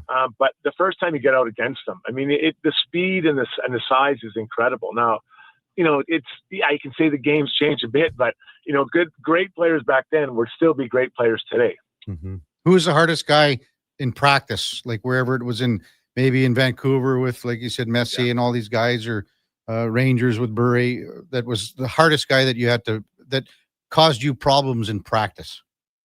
So I had my first practice ever with the Canucks. I got traded from Islanders. I go to Vancouver, and they had Messier, Alexander McGillney, and Pavel Bure. So my idol and Mark Messier, and then two guys I was very well of how good they were. So Mike Keena does a one-on-one drill in the morning skate, and I don't, in this situation, I'm not looking to go against Bure and Pavel and McGillney, but whether they try to line it up that way or it's by accident, I end up going against them. First guy, McGillney, goes and just turns me inside out, goes bar down goal. I'm like, oh my God. And then I go back in line. Now it's Pavel Bure. He skates around me like I'm a pylon. It was embarrassing. And I skated to the corner. My assistant coach, Jack McElhart, he's like, good news is we're not playing against them tonight. I was like, oh, there's no way I'm playing. And Mike Keena skates by Denver Pax, you're playing tonight, kid. I'm like, thanks. All right. I couldn't believe it. I got absolutely dummied. But now they were two of the best, I think two of the best players ever. Hall of Famers. Yeah. But yeah, that was humbling, man. That was my first, oh boy, here we go. Well, then when you got here, Struds, going up against some of the guys where it was a couple of tough years for the Oilers, you must have thought you were Dennis Potvin out there. Yeah, I felt pretty good about myself trying to stop JF Jacques, Marc-Antoine Pouliot. I felt pretty good. Then we had to play against Ryan Getzlaf and Corey Perry, and I wasn't quite so confident in my skill set. Oh, good stuff. Jason Strudwick with us on the Kevin Karius Show on Sports 1440. So back to Oilers camp. And once things get rolling here on Thursday, then they got the split squad games on the weekend. I was just talking to Spec, and everyone knows what Bouchard is, and I think Ekholm's going to be a lot healthier. Obviously, played through a pretty tough injury, man. But I told Spec the guy I want to see is Ty Emerson. I want to see how he comes in and builds on what he did last year. What do you think he can be here? I love how you phrase that, build off it, because that was his first year in the NHL. That was his first full year, right? I know he's in San Jose, but you're just trying to stay alive there. Then you're here in a good team, and he had a good year. I'd say he had a good year. Obviously, when the playoffs kind of got really going, he was unfortunately set to the side, but he had a good year. So what's next for him? What does he try to do next? I think one thing for sure I'd like to see him do is try to move the puck a little quicker. He took a lot of hits last year, and not that he was getting worn down off it, but you just don't want to get hit. He get hit all the time. So get to the puck quicker and make your decision quicker and get the puck off your stick quicker. And then by doing that, he can maybe jump up in the play and support the rush, or just a little bit less wear and tear in your body. Because he's a big guy, but he's not that big. Like when I played, if a guy hit me, I was like, yeah, no problem. I was bigger than most guys. And unless it was the Dano Chara, I'm like, she's just bouncing off me. And then a lot of guys want to hit me anyway. So like, we want this guy jumping up in the plane. Yeah. We want him touching the puck. But, I think for him, just move it quicker so you can get up in the play quicker. And then try to really lock down that third spot. The problem for him, Karius, there's a lot of competition there, a lot of competition. When you look at Regula, who's, I don't know. I don't really remember him ever playing. It seems like he's getting contracts for not playing, but there's something there that they like. Stetcher's in there. They have the young Finnish player, Bo Aki, although he's not close, but he, another guy coming in. So the 5 guys are playing for sure. The top ID will be playing every night. So you have like 2, 3, 4 guys fighting for one spot. And that's the challenge for him. And I unfortunately, I foresee a rotation in that spot. So that's just an injury. I have a hard time envisioning any of those guys playing more than 50 games this year. Yeah. How much for Emerson is where, as you know, you want to have proper gap control, but you got to get back quicker. As you say, you want to see him move the puck quicker. But for him, I think half the battle is to get back quicker. Well, and it's hard because, a guy like Sheldon Surrey, what he used to do is he had a bad gap because he wasn't the fastest guy. So he'd be way back. So when they dumped it in, he'd have a head start on him to make the play. But then you surrender the blue line so much. So there's a fine balance there, reading, understanding when I can back off and when I have to stay up. But, you have to get back that puck as fast as you can. The faster you get back, the more time you create for yourself to make that play. And I'm not talking about 5 seconds. I'm a half second. That's the difference. And maybe you can get that puck off quicker. He's also a guy, I didn't mention earlier, but I think he can be more physical, more consistently physical. Because how do you separate yourself from Stetcher? How do you separate yourself from Gula? How do you separate yourself from the young Finn or the Finnish player? You have to do something that other people don't do. So Stetcher competes all over the ice. That's what he does. That's his superpower. And he can make some plays. But Emerson, I think, is a pretty good hitter with timing. So he's got to bring that. He's got to continue to bring that every day and not back off on it, because you've got to create a reason, a dynamic that you do that others don't. So the coach wants that in there. If you're just the same as everybody else, it becomes a coin toss. 2 texts for you, Struds, as we close things out here from Husks. Hey, KK, tell Struddy thanks for Danny Dimes. My Colts are rolling. That's 1. Yeah, I know. That hurts. That one hurts.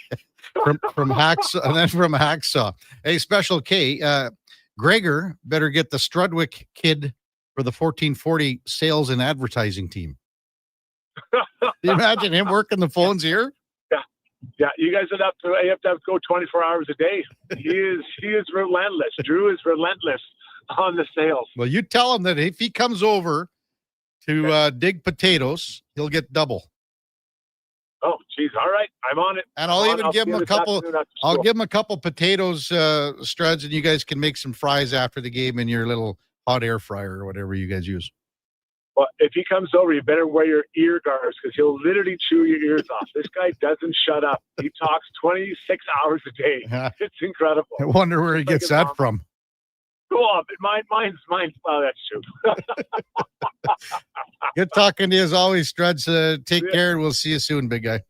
Yeah, looking forward to a good season. Talk to you guys later. Okay, bud. That's Jason Strudwick, former Edmonton Oiler, NHLer, and our headliner of the day, brought to you by Mr. Rooter, your top defense pairing against leaks. That's mrrooter.ca. Had to make a quick change to the lineup. Jensen Lewis just can't make it today. Had a bit of an emergency. So we'll have to get by in that 9 o'clock slot. We'll move up in or out and we'll take it from there. But I really was looking forward to talk to Jensen by the books on Wiesen, former Major League Baseball pitcher, about Trey Yesavage and how he performed yesterday and so many other things going on in baseball. So we'll probably do a little talking about baseball in that segment. There's quite a few things that happened yesterday in the majors and moving forward down the stretch. When we come back, Lorianne Munzer, Olympic gold medalist, will be with us. It's a Kevin Karius show with Josh Fenwick and Sam the intern on Sports 1440, and we're streaming on YouTube and X. Listen up, because you're not going to want to miss this. Right now is your chance to get in on Play Alberta's biggest offer ever. For a limited time only, new players can get up to a $1,000 casino bonus when they sign up. There's never been a better time to join the fun. Visit playalberta.ca today to get started with casino, sports, and lottery all in one app. Must be 18 plus to play. Remember, if you gamble, use your game sense. It's time to rev up your engines at the Finning Sales Event, Tuesday, September 23rd. Take advantage of event exclusives and score big with 0% financing. Demo the latest Cat heavy-duty equipment as they celebrate 100 years. Plus, you can pick up your perk with every equipment purchase. $2,000 in additional discounts or free select attachments. Big machines, big savings, big fun. That's Tuesday, September 23rd. Edmonton Finning, 10910 170th Street Northwest. At jackpotcity.net, you can do amazing things with just one casino chip. Discover a world of incredible casino games with over 500 high-quality online slot games, including the world-renowned progressive jackpot slot Mega Moolah. Play for free at jackpotcity.net and get treated as a VIP 24/7. So visit jackpotcity.net today on your tablet, laptop, or mobile. Jackpot City, a whole world of casino games. 18 plus. Please play responsibly. This is not a gambling website. It takes grit. It takes heart. It's the legendary Canadian Finals Rodeo, powered by ATV. From October 1st to 4th in Edmonton, the nation's best go head-to-head in a battle of pure willpower. Witness the raw strength and adrenaline at Rogers Place. Plus, soak up the Western lifestyle at the Canadian Country Expo, with free admission and shuttles running between the expo and the arena. This is more than a rodeo. It's a showdown. Get your tickets now at CFR.ca.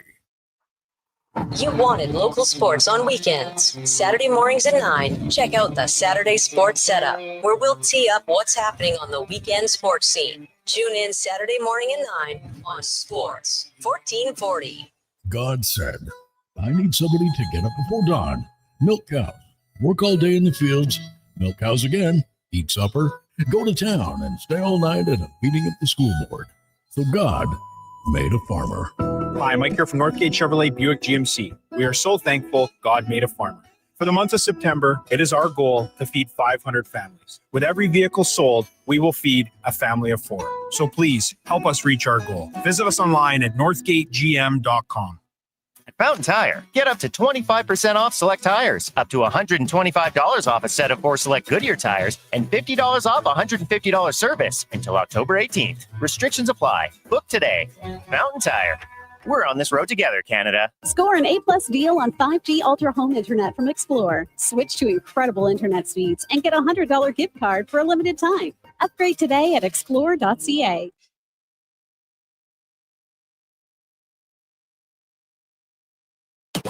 The Kevin Karius Show, breaking down Edmonton's favorite teams, even though his favorite Junior A hockey team is the Yorkton Terriers. Thanks for checking in with Sports 1440.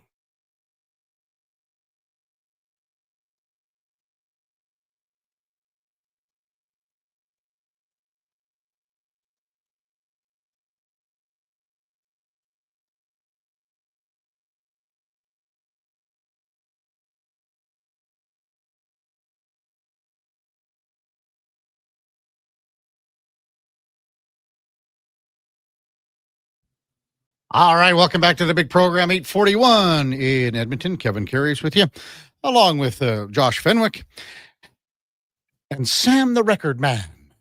Sam the intern. Morning, fellas. Good to have you along on a Tuesday morning as we welcome in Lorianne Munzer, our weekly contributor here on Tuesdays. Good morning, Lorianne. Thanks for jumping on Sports 1440. As always, good to have you along. And I'm just noticing like about a half an hour ago, Canada's Ethan Kratzberg repeats as world champion in men's hammer throw. Wow. What a week. What a day. What track and field coming down the pipe. And then also Cameron Rogers taking the gold. So she's got 2 world championships, 2023 and 2025, gold in Paris. So those 2, Ethan and Cameron, are definitely rocking and rolling with sports. You know, and I just wish they'd get more publicity credit for what they do. We've talked about it with you so many times. You know, there are so many great athletes in this country, and for whatever reason, you know, we talk about them every 4 years or 2 years or whatever it is. But I mean, Cameron Rogers again with her hammer throw gold, and now Ethan again. I mean, these are just 2 outstanding athletes that our country produces. They are. And I'm not really sure where exactly the bottleneck is. I think it's a combination of a couple of things like we talked about. I think the support, the backing behind the athletes all year long, not just, when it's world championship time. And then, you typically want to get onto the Canadian train there of supporting it. But it's really adopt an athlete. I know years ago there was that program, Adopt an Athlete. And then there was, see you in Athens, see you in Sydney, see you in Beijing. There are different programs like that. And I think really it's about getting innovative and stepping up with the athletes, whether it's local, community, national, and then those athletes that rise to the international ranks. And then, oh my gosh, all of a sudden they seem to come out of the woodwork. Where have they been? They've always been here. It's just the coverage. I don't know, maybe Kevin, you and I, we need to go on, do a campaign here and go, hey, calling all athletes. Let's get you on the radio and let's do didn't you used to do something on television about the athlete of the week? We sure did. I think we should start something like that. We sure did, and we did a lot of them. And I mean, the athletes that we used to do, Lorianne, you could go back to like someone like Jennifer Heil. I mean, we did Jennifer as a story athlete of the week many times before she even got to where she was on the world stage. That's we're talking 25 years ago plus. Totally. No, the stories are there. And to be honest with you, those stories are the ones that are worth telling a lot. They're more interesting. They are more interesting than a lot of the stuff that we end up talking about ad nauseum over the course of. Yeah. Well, you and Strud, I was enjoying that conversation. And I mean, his laugh is absolutely priceless. He's a hoot to work with and talk with. Well, it's like you're not even on the air. You're just sitting around having a beer somewhere, right? And that's what good radio, good interviews are. I think you want it to be as natural as possible, and Struds just makes it that way because that's how he's always been, right? So, for sure. Hey, I'd ask you about Danielle Chow Leung. Can you maybe tell your story about Danielle? You sent me a little note with her at the Worlds and then Olympics and things like that. Absolutely. I got connected with Danielle Chow Leung back, I think it must have been 1998 and then 1999. She was a massage student going to school. She wanted to become a therapist and she needed a practice person to work on, right? Because they got to get hours. Anyways, my mindset training coach, Michelle Brownrigg, is the connector with Danielle. And she connected us and she said, hey, I know you're always looking for recovery in that. I've got a great gal to connect you with. So I got connected with Danielle and, she was looking for athletics and somebody involved in sports. And so she could work with the muscles, find them out. And so I was her subject, right? Mm-hmm. When we were talking, one of the goals that I had shared was that I had wanted to go to the Olympics. Now, I hadn't been to the Olympics. I've been to world championships, raced on the international scene. But it was there that I planted the seed with her. But then in 2000 in Sydney, I competed at my first Olympics. So even though I moved to Edmonton, we've always kept in touch. So this is 27, maybe 28 years that we've been connected. Well, look what happened. I sent her a poster from the 2000 Sydney Games as an inspiration. And she went on to massage therapy school. She graduated. She worked with some teams and she has been massaging Team Canada. She's one of their massage trainers. And I think she's now surpassed me. I think I've done 2 Olympics. Well, I know I've done 2 Olympics. She's done either 3 or 4 as part of Team Canada. So she's part of the behind the scenes team that is keeping our athletes up and running, no pun intended, keeping them on track and just allowing them to do what they do best. And it's such a cool story because just like some of the athletes too, Kevin, we never hear about the support staff, the team that is behind, the athletes that are front and center stage. And it's so cool. She does some talking. She's getting out there a little bit more, but she loves the behind the scenes work with the athletes. Well, it's funny you say that. I was just, I had a quick beer golf sort of with Savvy Stephen Lyons from the Oilers on Sunday. He's been their massage therapist for, 20 some years. And, that again, it's the support staff. They got, guys on the Oilers, just like like TD Force and Brad Harrison and Jeff Lang, all these guys that have been there for so long. I mean, the players are so spoiled, even at the NHL level. So just similar, like what you're saying, the athletes, they could not get to this like level of what the competition requires without this support group. Absolutely. And that's one of the first things when I got to the Olympic Village there, Kevin, is I would go to the medical area, the medical house for Team Canada to find out, number one, who is the chiropractor, who is the massage therapist, because Wilbur Kelsick was my chiropractor for 2 Commonwealth Games, 2 Olympic Games.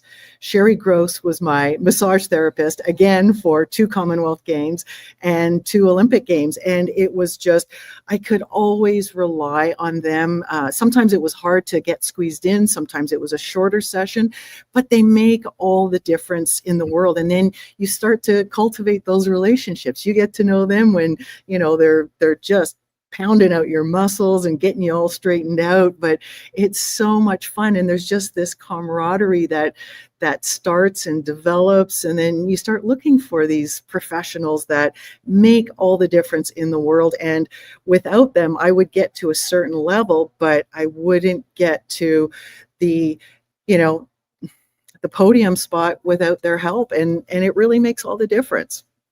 Lorianne Munzer with us on Sports 1440. I'm just watching the stream, Lorianne, on X and on YouTube. And I see with you being at the rink there with Zamboni. You're not going to be doing any Zamboni training like to be a Zamboni driver, are you? Oh, no, I drove a Zamboni once and I did not. I did. It was when we launched my book. Epcor was a big sponsor and supporter. And we did a thing with the Lamp Kids, so from the Lorianne Munzer program in cycling. And we were down at Rexall Place. I had my book, and then I didn't get to drive the official Zamboni, but I got to drive the one with the kids and the video games going on. And they said, okay, you got to line it up. Don't hit the sidelines. Well, never tell anybody don't, because guess what happens? Mm-hmm. I sort of got hung up a little bit. And then, the real pilot of the Zamboni had to kind of like back us out and then get us back in. But it was really cool. I think my heart rate was higher than it was at the Olympics competing, because it's just, there's 20,000 people watching you and it's just no pressure, right? So, but it was a lot of fun. You would have been like Matthew McConaughey in that movie Ed when he was in San Jose. He drove the San Jose Zamboni during a Sharks game. So, that's so cool. Very cool. Hey, yesterday was sort of a big day for you, like 25 years ago. Tell our listeners about that. Yeah, well, September 15th has a couple special meanings for it. Number one, it was my grandma's birthday. And then 2000, I was in Sydney, Australia at the Olympics, since we're talking about Olympics, and opening ceremonies, big day. So I did a post on social media just about what's in a date, because I think we all have dates that are just like, wow, so memorable. Maybe, you got married, maybe there was a special event or something really transformed your life. I remember, what is it? Three Septembers ago, we were sitting in the studio after Labor Day, kicking off Sports 1440 here. So certain dates have a big memory. And I had done a social media post, done a video. And then about 2 hours later, I got this email from the Canadian Olympic Committee saying, hey, flashback, 25 years. And I think they're doing a commemorative something. I don't know what it is. So I got to get in touch with them. But it was so ironic and serendipitous that, 25 years ago yesterday, I was in Sydney. 25 years ago today, I did my Olympic debut, and my debut lasted less than 36 seconds, average speed, 500 meters, so half a kilometer around a track, 36 seconds, over 51 kilometers an hour. Wow. But we've talked about this. You were ill, though, right?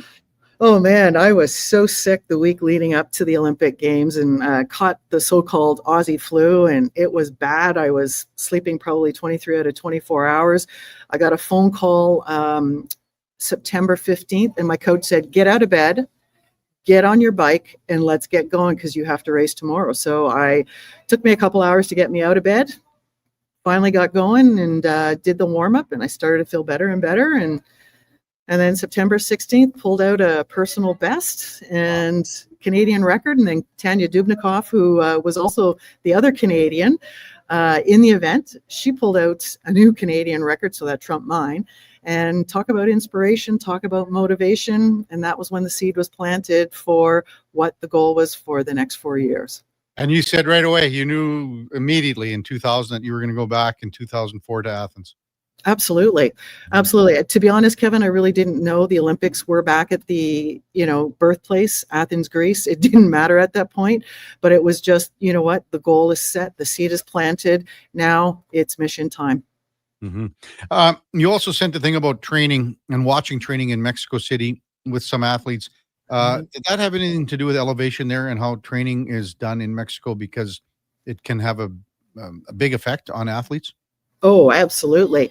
Where we were in Mexico City, there really wasn't that much of an elevation factor. It was probably maybe like Calgary, just a couple 100 meters, but nothing like Quito, Ecuador, where we were at 10,000 feet above sea level. We were at the 1968 velodrome for the Olympics in Mexico that year, and they have a whole training facility. So it's the Mexico Olympiad Training Center, and you have all sports. So they've got track and field in the middle. Off to the one side is the velodrome. Francesco Moser, Jeannie Longo had set world records. The coolest part about that track, Kevin, it was really flat. You would love it because anybody can ride it. The bottom of the track had a special painted surface, and that was when Francesco Moser went to set his hour record, and then Jeannie Longo followed afterwards. But it has a special surface that it was so fast, Kevin. Like you would just set it up on the higher parts of the track, and then when you were clocking your last 200 meters is when, oh my gosh, you were just like rocketing with speed. And it was such a great place to be training, and it was a great opportunity to be there with Team Canada. Yeah. Can you feel like a G-force? Like what would it be? There is a little bit of a G-force. The Mexico track is very similar in terms of banking, like the Commonwealth 94 Games track was in Burnaby, Vancouver. But when you start getting steeper, that's when you really, really start to feel the G-force. The new track here in Edmonton that's going to open in January, it's really steep. It's about 45, 46 degrees. And let me tell you, you really have to do what we call push steering. So if you ride a motorbike, when you turn left, you don't do like the steering wheel where you turn left. You actually push your left handlebar to really rip it and cut really quick. That's where you're actually going to feel the speed, but you also have to get up to about 60, 70, or 80 kilometers an hour to really feel that G-force. Going around at 30, 40 kilometers an hour, you don't feel the G-force. It's only at high speeds. What's the difference between the degree here? You said 46, 47 in Edmonton compared to, say, like the track in Athens or Australia? They were pretty comparable. They were, I think, about 42 degrees. So you're not going to really feel a lot or a big difference. The flatter tracks like the Commonwealth Games track in BC, the one in Mexico, it really wasn't that steep. So it was just like anybody could ride it. Kids could ride it, the public could ride it, and you're not going to slip when you're up at the top of the track to the bottom of the track. Whereas if you're going slow on the new Edmonton track or the Athens track, if you go too slow, your wheel will slip and you will crash right down. Right. Well, good stuff, Lorianne. We will talk to you next week. Anything exciting for you this week? I got a couple events coming up. I got one coming up tonight, prepping for another in 2 weeks' time, getting out, of course, for a few bike rides, and been thinking about hitting the golf course again. Perfect. Good stuff. We'll talk to you next Tuesday. Thanks, Lorianne. Absolutely. Have a good week. That is Lorianne Munzer, Olympic gold medalist from 2004 in Athens, and 25 years ago yesterday, her Olympic debut 4 years prior in Australia. And again, we mentioned it right off the top. It happened about 25, 30 minutes ago. Congratulations to Canada's Ethan Katesberg. Repeats his world champion in the men's hammer throw, breaks the Canadian championship record with a throw of 84.70 meters. It broke his own Canadian mark by, what do we got? He was 84.38, so he was 84.70. And the championship record of 83.63, so 7 centimeters breaks the record. Massive. That record had stood for 18 years. 18 years. And he was almost 2 meters longer than his closest competitor. Man, big time. When we come back, we'll get to some of your texts and we'll talk a little baseball. Some pretty big things happening in baseball in the sense of personal, individual accomplishments that we've seen. We'll touch on that. And then 9:20, we'll go in or out with Josh Fenwick. Plus, in the 10 o'clock hour, we got Ellen May, Washington Capitals analyst and Farhan Lalji from CFL and NFL on TSN. That's all straight ahead on the Kevin Karius Show. Before that, time now for a Sports 1440 update brought to you by Sherbrooke Liquor, the best place for wine, cocktails, and beers from all over the world. Also, a variety of excellent non-alcoholic options. See more at SherbrookeLiquor.com. Here is Josh Fenwick. This is the Sports 1440 update.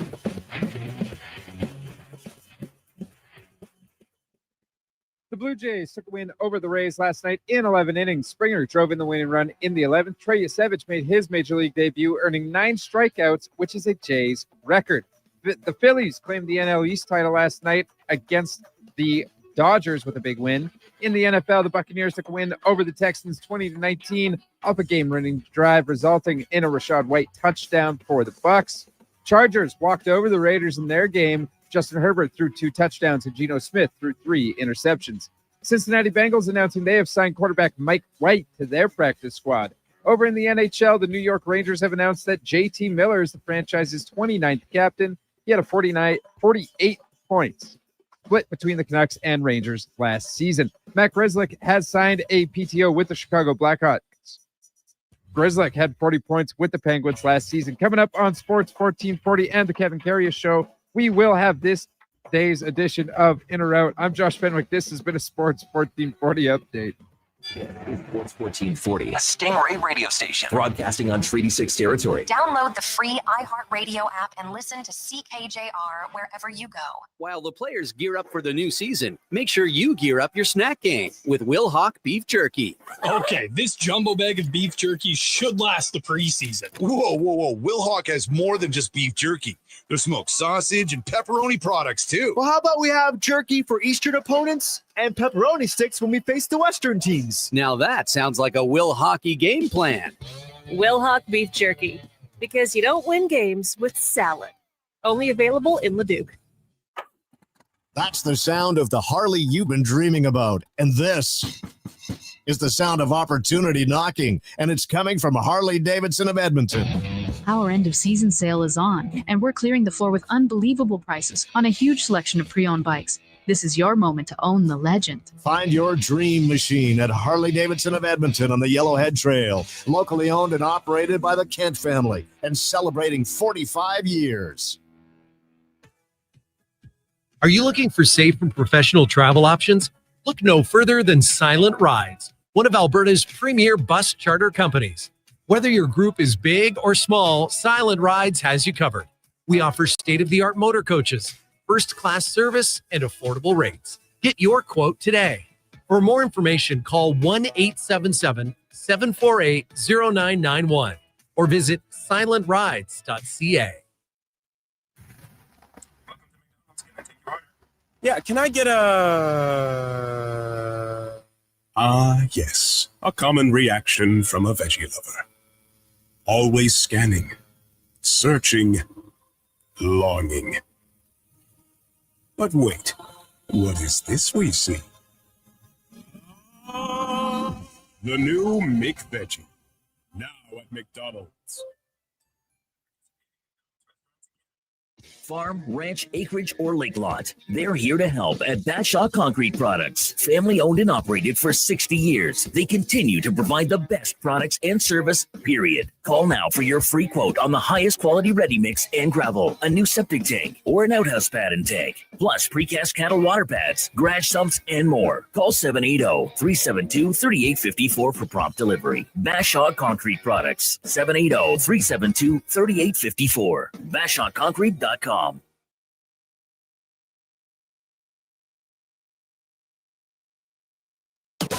The Kevin Karius Show, breaking down Edmonton's favorite teams, even though his favorite Junior A hockey team is the Yorkton Terriers. Thanks for checking in with Sports 1440.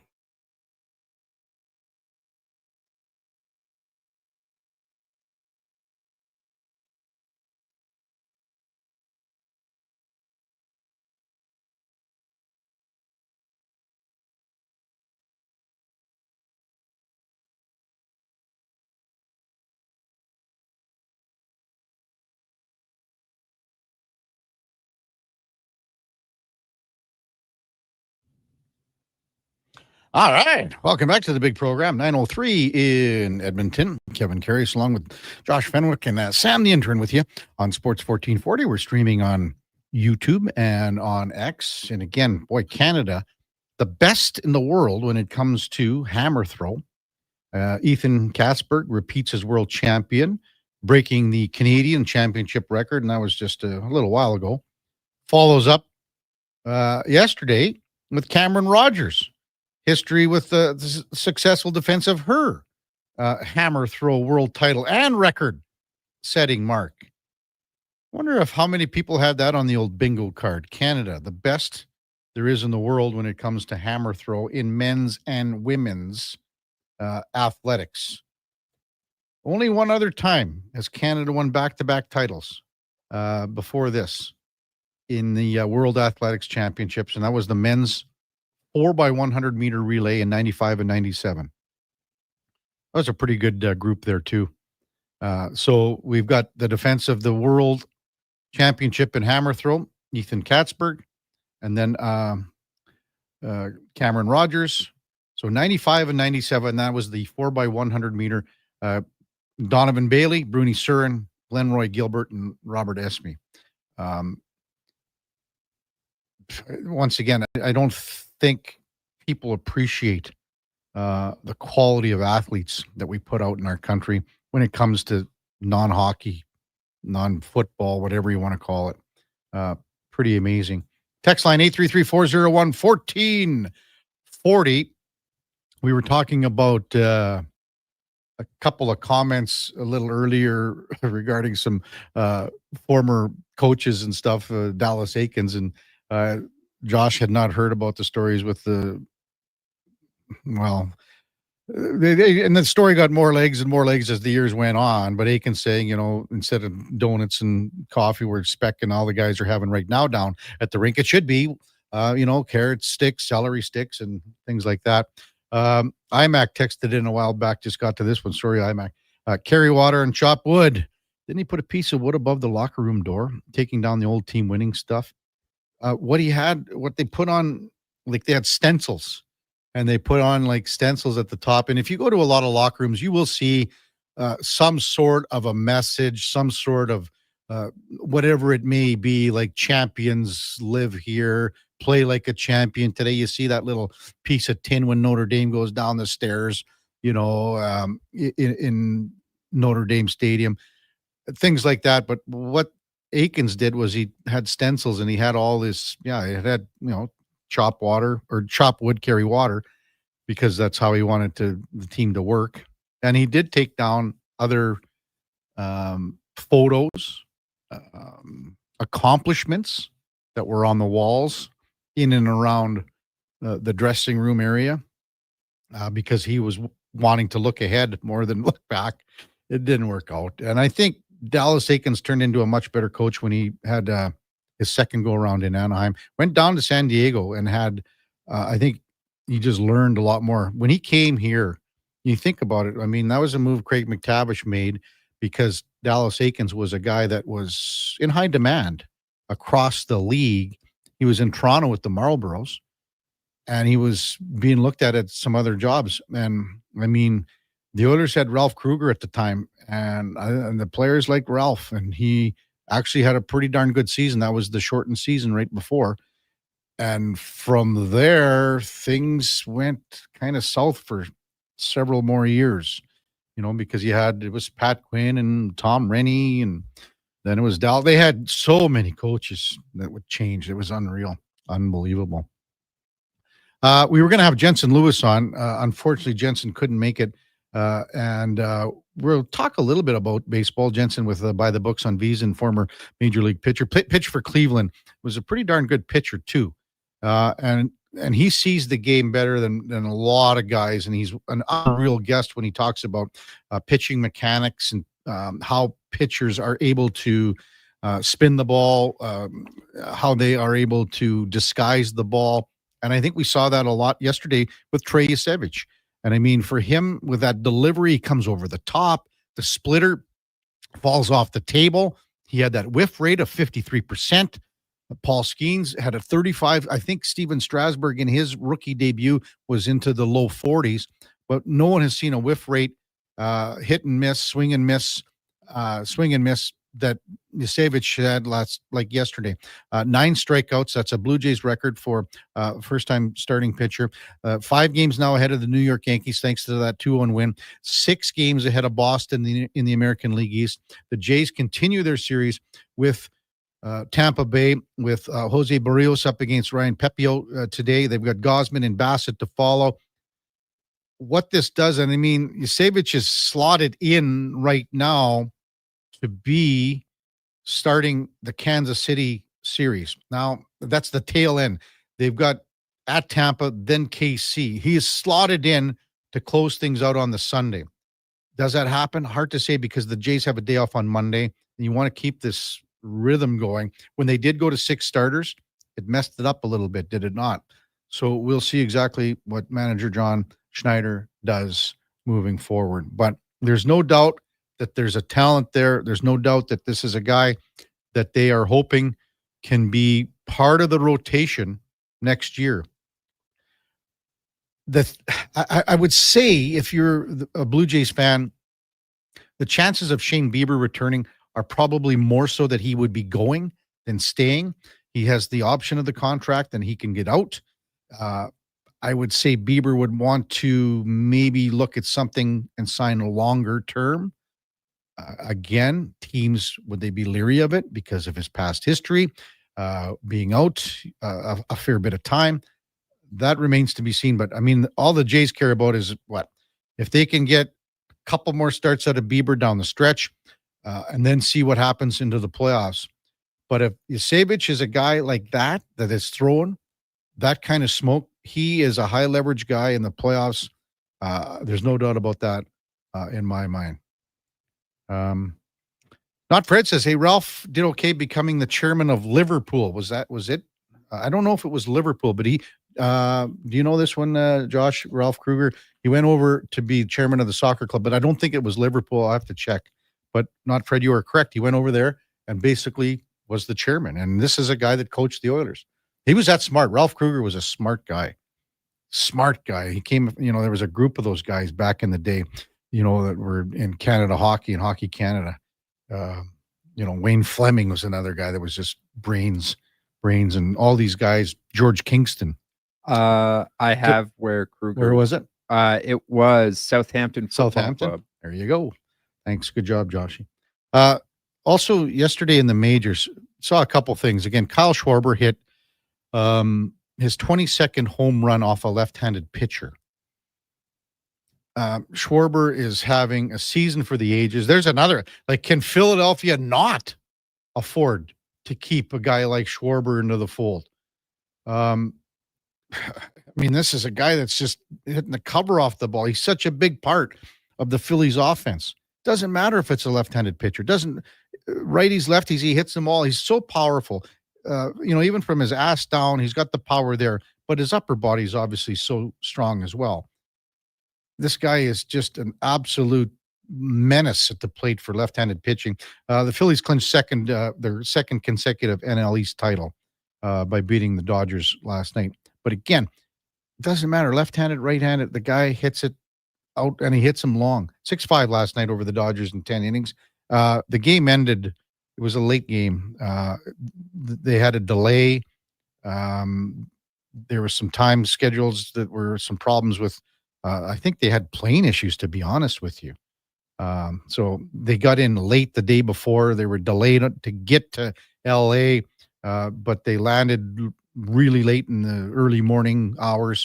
And then, obviously going across country, a little different. But 53 dingers, solo home run, and they win, again, the National League East Division.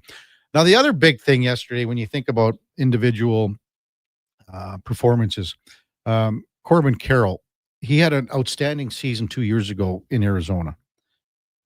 And Sam, the record man, you should be knowing all about Corbin Carroll. Aren't you a Diamondbacks guy? You're a Diamondbacks guy. Yeah, Sam is a Diamondbacks guy. He had the jersey on in here the other day. Anyway, do you know what Corbin Carroll accomplished last night? This is I love it. This is going to be very disappointing. It's incredibly, this is incredibly disappointing. I thought you were a Diamondbacks fan. I am, but I didn't watch the game last night. I was watching the Blue Jays game and Trey Yesavage's incredible pitching night. Okay. Well, anyway, Corbin Carroll 2 years ago had a really outstanding season. He fell off the map last year. I mean, it's that simple. He didn't have a good season. But this guy can run when he's healthy. He can hit with power, even for a smaller player. His weight transfer is amazing when he swings through the ball. Since 1947, only 3 players have hit 30 doubles, 15 triples, and 30 home runs in a season. Corbin Carroll reached that mark last night. The first guy to do it back then was Stan Musial. And then Jimmy Rollins did it for the Philadelphia Phillies back in the day in 2007. But, I mean, Corbin Carroll's a special player because he can hit with power. He can hit down the line. He hit to the gap. And when it gets to the gap, he is immediately thinking double, obviously. And then if you have a minor bobble, he's thinking triple. So those are numbers that, again, Stan Musial was a special player, Hall of Famer, obviously. But Corbin Carroll he's in that conversation now. Exactly. He's in that conversation. So there you go. Are you excited about that or not with your Diamondbacks or what? I'm absolutely excited about that as a Diamondbacks fan. If they can push into that wild card spot, the Mets are just kind of on that outside edge that the Diamondbacks can definitely reach that if they win these next few series and, take a few games here and there. But if they don't make it, then I think it's something where you look towards the next season, try and do a little bit more retooling here and there, build around those great star players like Corbin Carroll, and make a push for the playoffs next year.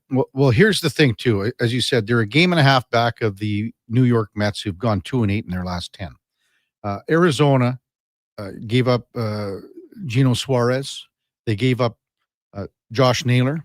They gave up their 2 top corner infielders that, if you're going to build on the future, you would think that this would be part of the team. Probably just saying, we're not going to be able to afford these guys down the road. But they are a game and a half back of the New York Mets for that final wild card spot. Cincinnati's in the mix too. The Giants, even though now the Giants have lost 3 in a row, I think, they were sniffing around a little bit.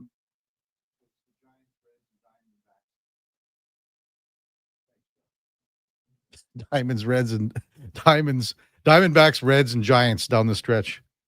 You just snipped my mic off. That's my bad. Yours and the intern's mic are right next to each other. So I was looking at his and I hit yours by accident. Oh, that's okay. That is okay. It's okay. We got in or out ready to go, Joshy boy? Oh, we sure do. All right, let's do that. But I mean, when you think about Corbin Carroll, that's a remarkable season to put those kind of numbers up. His average has fallen off a little bit compared to 2 years ago when, he was one of the best players in the league. Came on the scene, and yes, he was a highly regarded prospect, but he came on the scene and really tore the cover off the ball in that first year. So when we come back, we're going to go in or out. The Kevin Karius Show with Josh Fenwick and Sam the Intern on Sports 1440. And we're also streaming on YouTube and on X. Some people wake up and get dressed for work in a suit and tie or a nice dress. At GS Construction, we're less fashion forward and more putting our best foot forward. We wear hard hats and steel toe boots, and most importantly, we wear 50 years of experience with Corbin pride. Carroll. It's not glamorous, it's definitely not easy, but it matters. We do it well. So if you'd like to be part of something where your work matters, GS Construction is hiring. Just remember, when you come for an interview, ditch the tie. See more at gsconstruction.ca. September, back to class and back to carting the kids around. Good news. Until the end of the month at Wolf GMC Buick, get GMC employee pricing on all remaining 2025 GMC Sierras. So you'll have loads of room. Plus, get 0% financing on Sierra light-duty crew cabs. If you're eyeing up an SUV, we have the completely redesigned GMC Terrain and our entire Buick family with incredible prices. And Costco members up to $1,200 additional off the price. Come see us, corner of 184th Street and Stony Plain Road. Wolf GMC Buick. We're making it easy. Weekly NFL giveaways, drink specials, huge screen TVs. The hits keep coming at First Round, Edmonton's NFL headquarters. Watch NFL football at First Round, and you could win a trip to your favorite NFL city for a regular season game next season. Catch NFL action Thursday nights, all day Sunday, starting with the Pro Bowl brunch from 10:30 to 2. Then Monday night with half-price boneless wings after 6 p.m. First Round, burgers, beer, sports, downtown and Bourbon Street, West Edmonton Mall.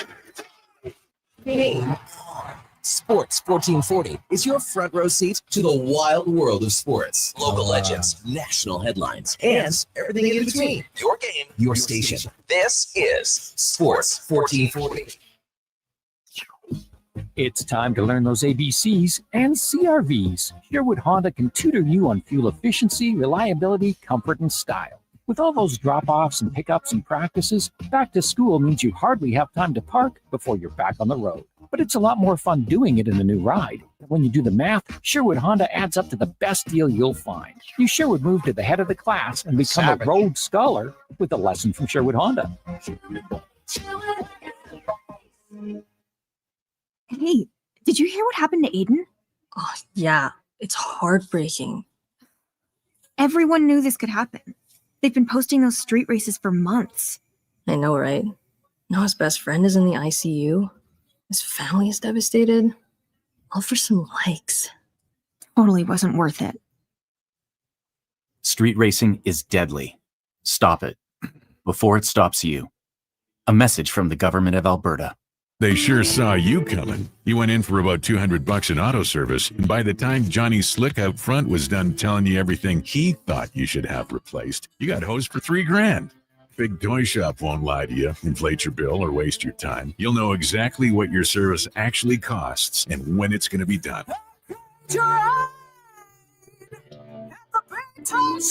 Take your ride to Big Toy Shop, 8315 Argyle Road, 780-298-2797. It's happened again, and construction season is in full swing. Job delayed, money lost, and clients disappointed because your rigging failed and it wasn't inspected. Don't let this happen to you. Have your lifting slings, fittings, hoisting tools, and safety harnesses checked with Titan Supply. Titan Supply offers certified on-site and in-house rigging inspections and service, so they can repair it, replace it, and recertify it. Titan Supply in Edmonton, Grand Prairie, Red Deer, and Calgary, and at titansupply.ca. Lift, dig, haul. Just in time for the morning skate. This is the Kevin Karius Show on Sports 1440.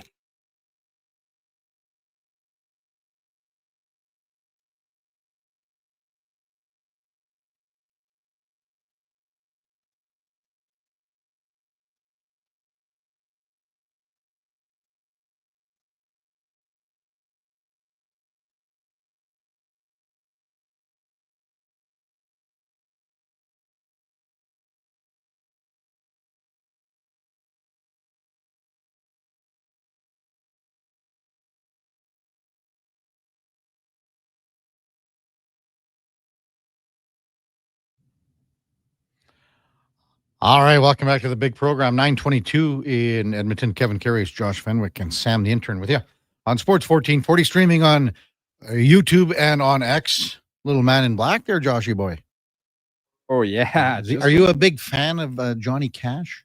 Yeah, I'd say I'm a fan of those guys way back when. Frank Sinatra. Wow. Obviously, these are like different very different music genres, but yes, I quite enjoy Johnny Cash.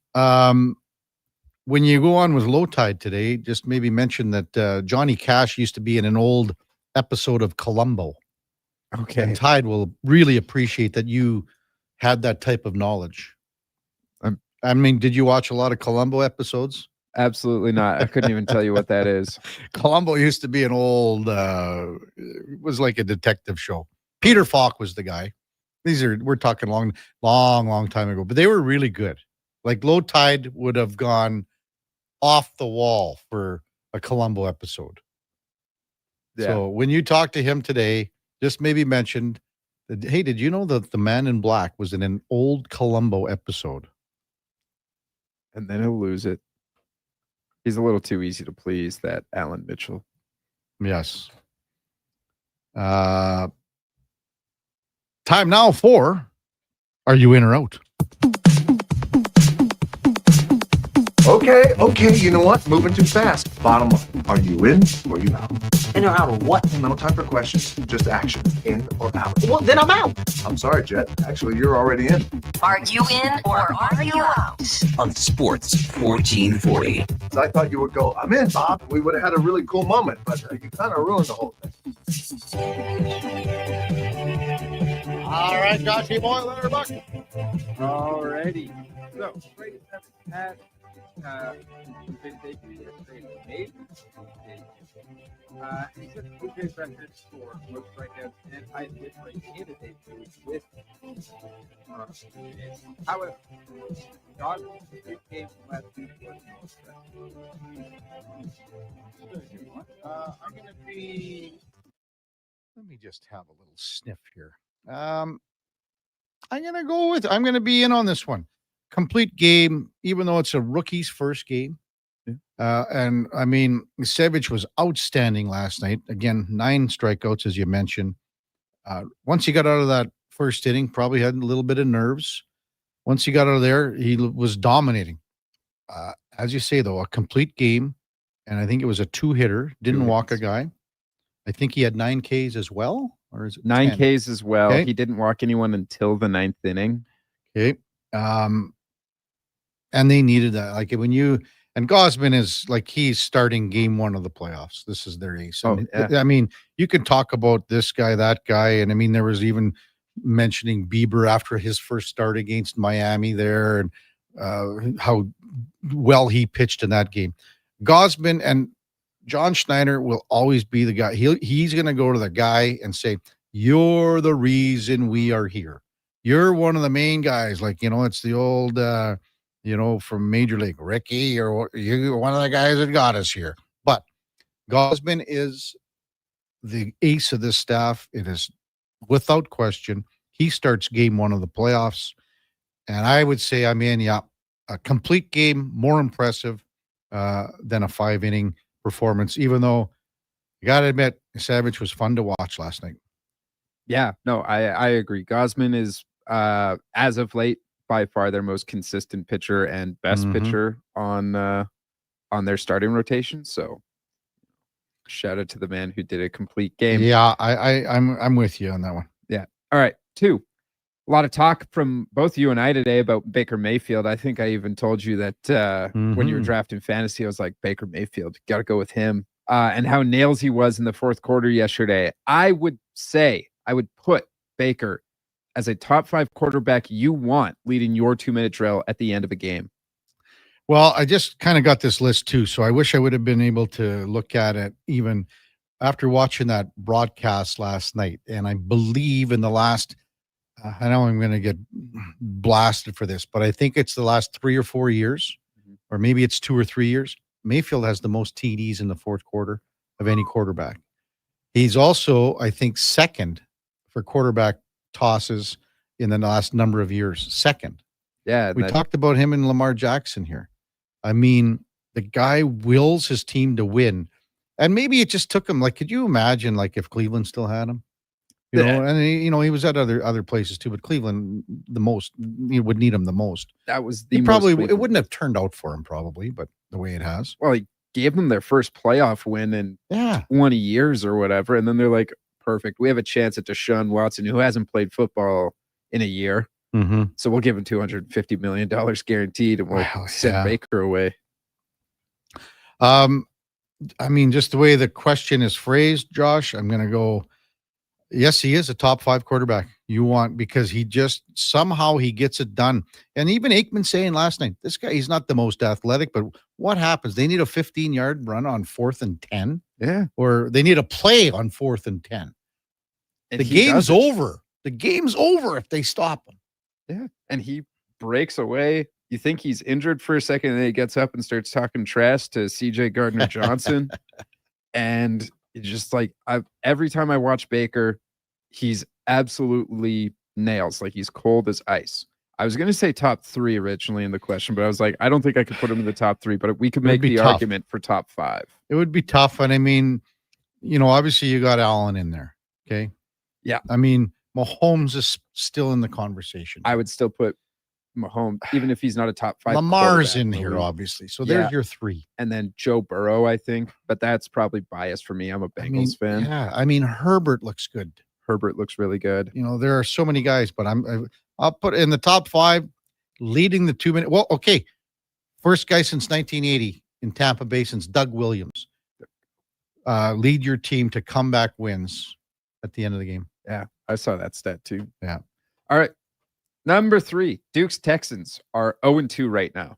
They play in the weakest division in the AFC and most likely the NFL. And the Colts have now burst onto the scene behind the strength of Danny Dimes. I find it more likely, just on how the offense has looked, specifically CJ Stroud, that the Texans will end up with a losing record and be at the bottom of the AFC South. Oh, man. Duke right now is driving off the road. He can't take it. Sorry, Brandon. Yeah, he cannot take it. Well, I'm going to be out on this one only because you still got the Titans in the division and you got the Jaguars. So, I mean, if the Texans can't finish ahead of the Titans, man, oh man, no one would have ever said that. Nobody.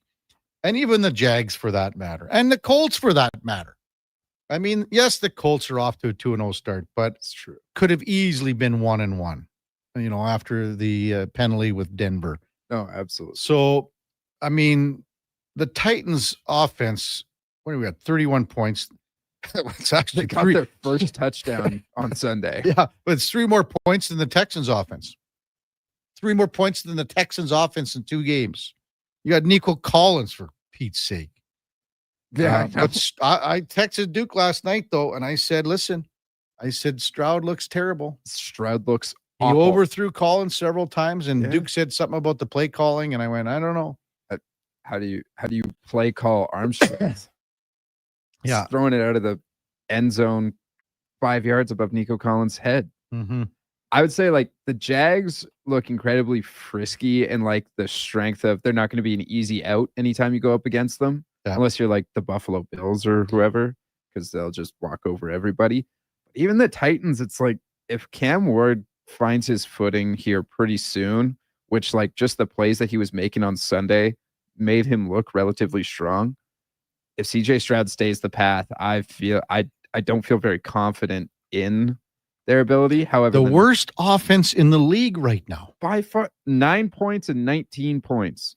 28 points for Duke. Wake up. Even the Titans have more points in 2 games. 3 more, but... And you know what? They're close to winning last night. They are. Yeah.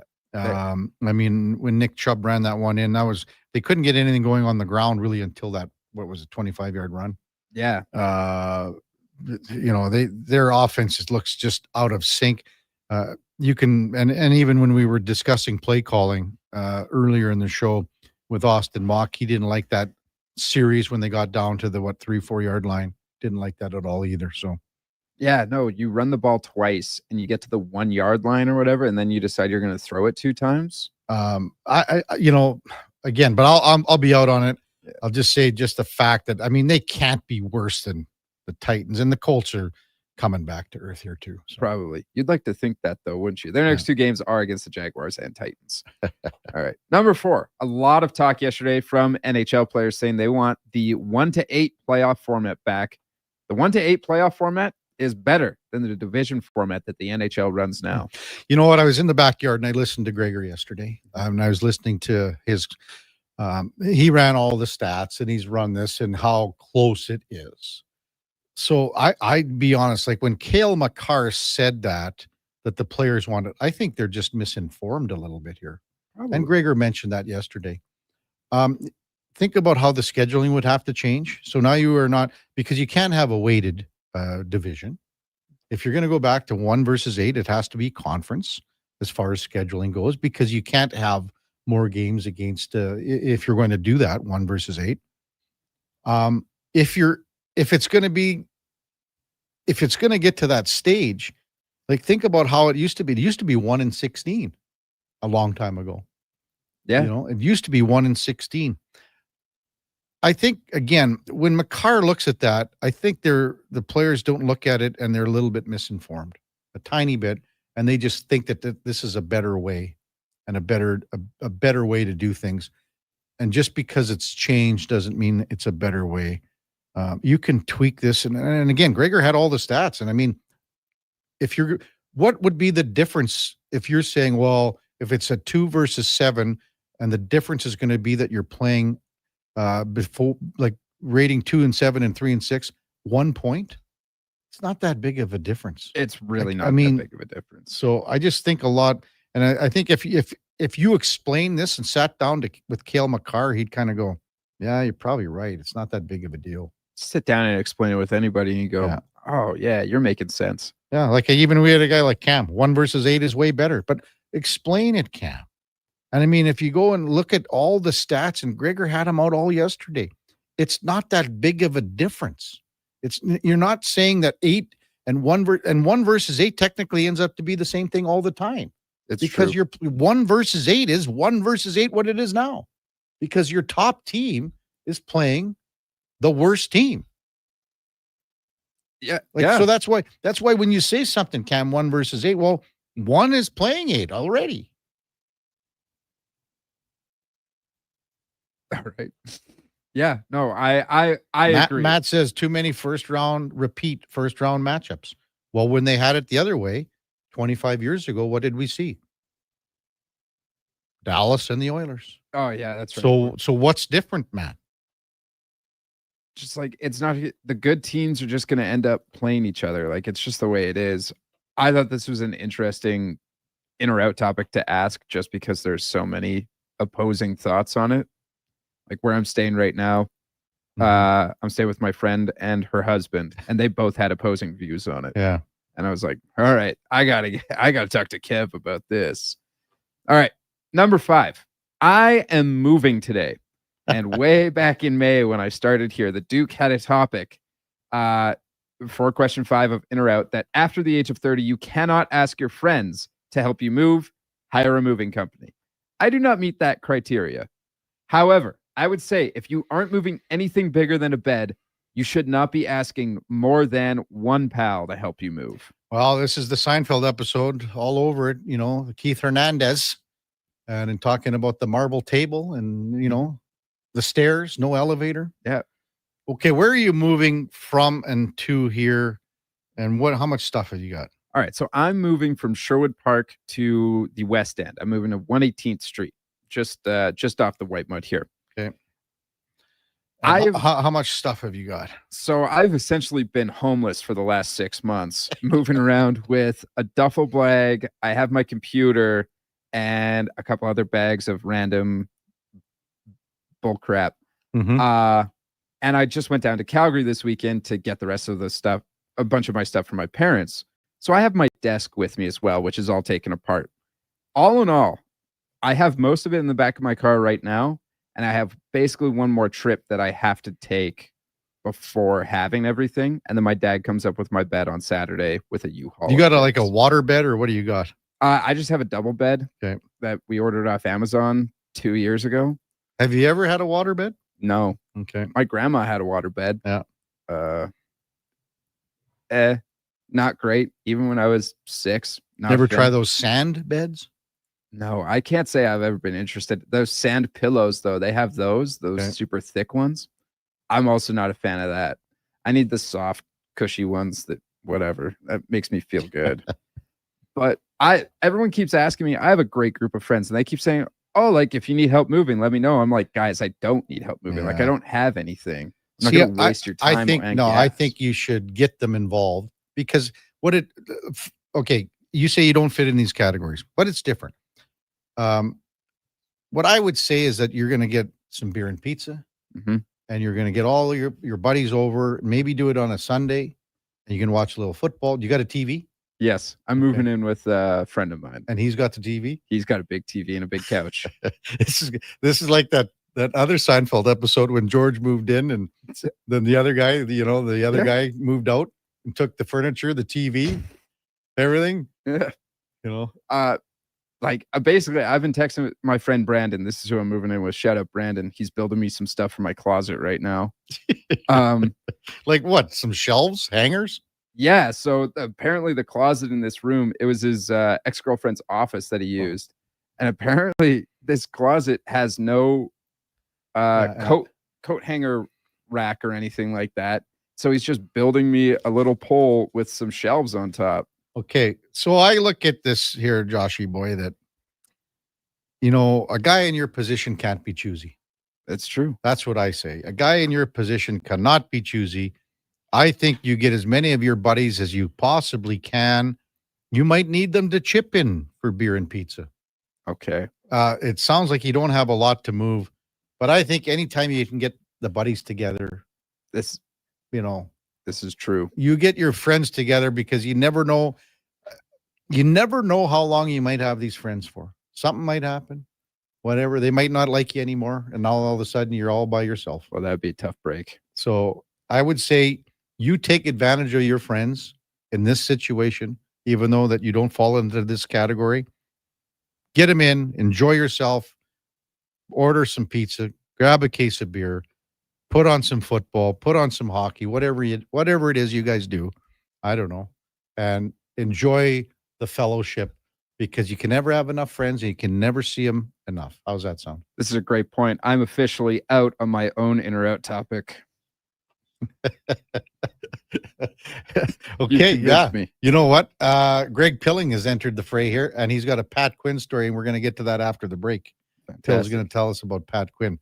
And we were discussing Pat because it was Pat Quinn, then Tom Rennie, and then Dallas Aikens, I believe, if I got the order correct. Good job, Josh, on in or out. When we come back, hey, and we got a little open time because we had to juggle the lineup. Greg Pilling, the great Greg Pilling, will discuss a story with Pat Quinn when we come back. Kevin Karius, Josh Fenwick, Sam the Intern on Sports 1440. We're streaming on YouTube and on X. At Fountain Tire, get up to 25% off select tires, up to $125 off a set of 4 select Goodyear tires, and $50 off $150 service until October 18th. Restrictions apply. Book today. Fountain Tire. We're on this road together, Canada. When you have lifting and material handling needs, Northwest Crane delivers. Western Canada's Sani dealer, backed by the industry's toughest one. 3 years, 3,000 hours, no compromises. They service all crane makes and models with skilled technicians and deep industry expertise. Alberta owned with locations in Leduc and Grand Prairie and fully equipped service trucks. Northwest Crane keeps your operation lifting. For more information on sales or service, visit northwestcrane.com or call today.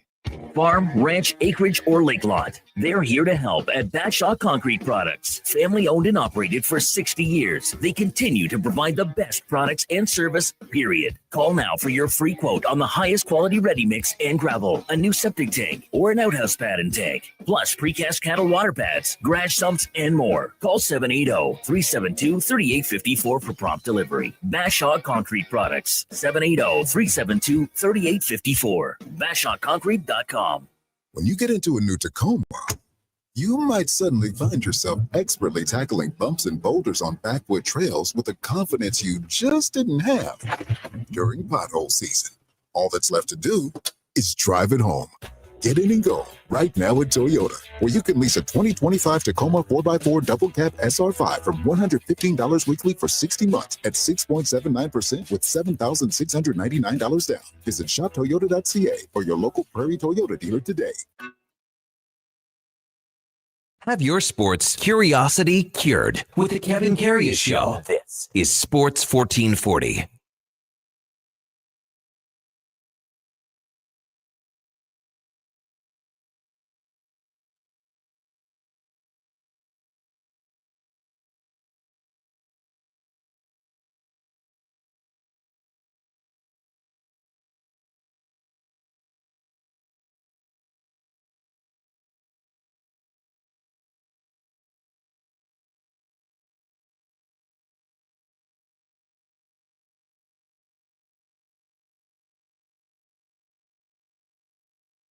All right, welcome back to the big program, 943 in Edmonton. Well, our old dear friend Greg Pilling, when we were out front here at Sports 1440, he would always wander by with some coffee and donuts. And, well, we're just sort of a little different scenario where our studio is here now at Sports 1440. But the Pill has checked in. He brought our young guys some donuts, brought them some little sustenance because they're wilting away back there. Good morning, Phil. Good to see you, big guy. I haven't seen you for a couple of weeks. Probably since the Oil Kings tournament. Yes, that's right. Yeah. I slammed you. I had a little bit of I heard you did. I had another engagement. Yeah, I knew that. At 8:00. And I mean, I knew the tournament didn't start till after 2, and I knew. Well, it was all a setup anyways. It was a setup, I know. When it got, you and Gary Meyer. Yeah. So, and? I got everybody's attention. I believe you did. Yeah. Anyway, when we went to break, you said, because we were talking about Pat Quinn. Well, it's just a note about Pat, really, who, God rest his soul, left for that big rink in the sky about, I think it was about 13 years ago now, believe it or not. But Pat and I got called up on the carpet playing in the Central Hockey League one year, and I had to post $1,000 peace bond playing in that league, and there was only I think it was a 30. What does this mean? Peace bond? Well, that I wouldn't misbehave any further. And Pat was called up on the carpet because he knocked somebody out, and I can't remember who it was. Remember, in those days, we were juniors, and we were playing in a men's league. The league was stacked with ex-pros. Mm-hmm. And I remember when I was a rookie, the year before I played with Pat, I was talking to my dad on the phone, and he asked me how it was going. I said, I'm kind of getting beat up in those corners, Dad. And he said, well, you practice the odd time with the Flyers, don't you? Yeah. He said, why don't you go to one of their guys and ask them how you can protect yourself a little more? And I thought that was a good idea. So I went to Forbes Kennedy. And is this Memphis, the Memphis Wings? No. This is when I was playing junior for the Oil Kings. Oh, okay. Because I thought you said pro. Well, the league was stacked with pro players just coming out of pro. Because you guys played together in Memphis. Yes, we did. Yeah, that was a couple of years later. Okay. But anyways, we got told what our punishment was for being bad boys. And driving home, Pat said to me, first of all, Forby, I told him what was going on in the corners. And Forby he was like Glenn Sather. He always had that stubby little unlit cigar that he chewed on. And he got right up in my face and he said, you like to scrap, don't you, kid? And that really wasn't the question at all. And I said, well, you do what you got to do for it. You like to scrap, don't you? Well, if that's what you have to do, you got to do it. And he said, you're doing it all wrong. Forby, by the way, was back in the days of a 6-team NHL. He was a premier fist fighter. Oof. And he was built like a fire hydrant. So you couldn't knock him over. You had to knock him out, but he was a good fighter. 5 of the teams in the 6-team league were afraid that Detroit was going to call him up from Edmonton. Anyways, you like to scrap, don't you? Yeah. And he said, you're doing it all wrong. I said, really? What am I doing? What should I be doing? He said, and he got right up in my face and he said, give them the lumber. It's over faster and they remember it longer. Well, that sort of made sense to me, you know. But anyways, Pat said to me on the way home, you got to quit lumbering these guys. I've seen you fight. You're okay. And I said, my chances of being a runner-up are much less when I use the lumber. Yeah. No, you got. And I said, are you telling me you know more about scrapping than Forby? Because I'm following Forby's instructions. Yeah. So Pat said, you got to be your own man, Pill. So that's Greg Pilling with us in studio. Pill started with the Oil Kings back in 62, and then 63 went on and play in Memphis. That's where you played pro with Pat. Did you play any more with Pat after that? No, Pat was a year older than me, and his first year as a pro, he was owned by Detroit, but Detroit didn't like him, and they loaned him to Ray Miron, who was running the Knoxville Knights and the Tulsa Oilers. Knoxville in the Eastern League, and Tulsa in the Central League. So he played his first year in Knoxville with another ex-Oil King, the Harold Fleming. Okay. And the next year, Pat had a good year with Knoxville. The next year, he went to Toronto's farm team in Tulsa with Ray Miron. Pat and I played against one another. Following year, we were together in Memphis. And Pat and Al Hamilton, were different back then because the guys weren't as big as these guys. They were bigger and stronger than a lot of the players. Yeah, right? That's right. Especially Pat Quinn. He was bigger. Yeah. Yeah. Pat, I think, was 6'1" or something like that, and he was a monster. Yeah. I played junior at 5'10" and 183. Yeah, 5'10". I got rid of all those shirts because they don't fit anymore. Exactly. Hey, when we were coming in, we went to break. We got a lot of texts about the playoff format, 1 versus 8, as opposed to where they are now. I don't know. And you said there really isn't a system here that is outstanding. There is no great. Some people bitch about 1 versus 8. Some people bitch about what this is right now. Cale Makar said the players would rather have 1-8. It's not a foolproof system here. Well, you know what? Whatever system is in place this year, if it's 1 versus 8, we'll say, that might not be the best system next year. The teams change players every year. The power shifts. So if they don't like playing if Colorado doesn't like playing against San Jose every year, you know what? You might get a mismatch. It won't be San Jose, but yeah. I just, like everyone, I think the people were like last year because it was Colorado, Dallas. Yeah. Well, we played Dallas 3 years in a row, didn't we? Well, I think it was 5 out of 6 years or something. And that was before this was the old system. If you'd like to go back to the system when we were playing Calgary every year, that was definitely not in Calgary's favor. Yeah.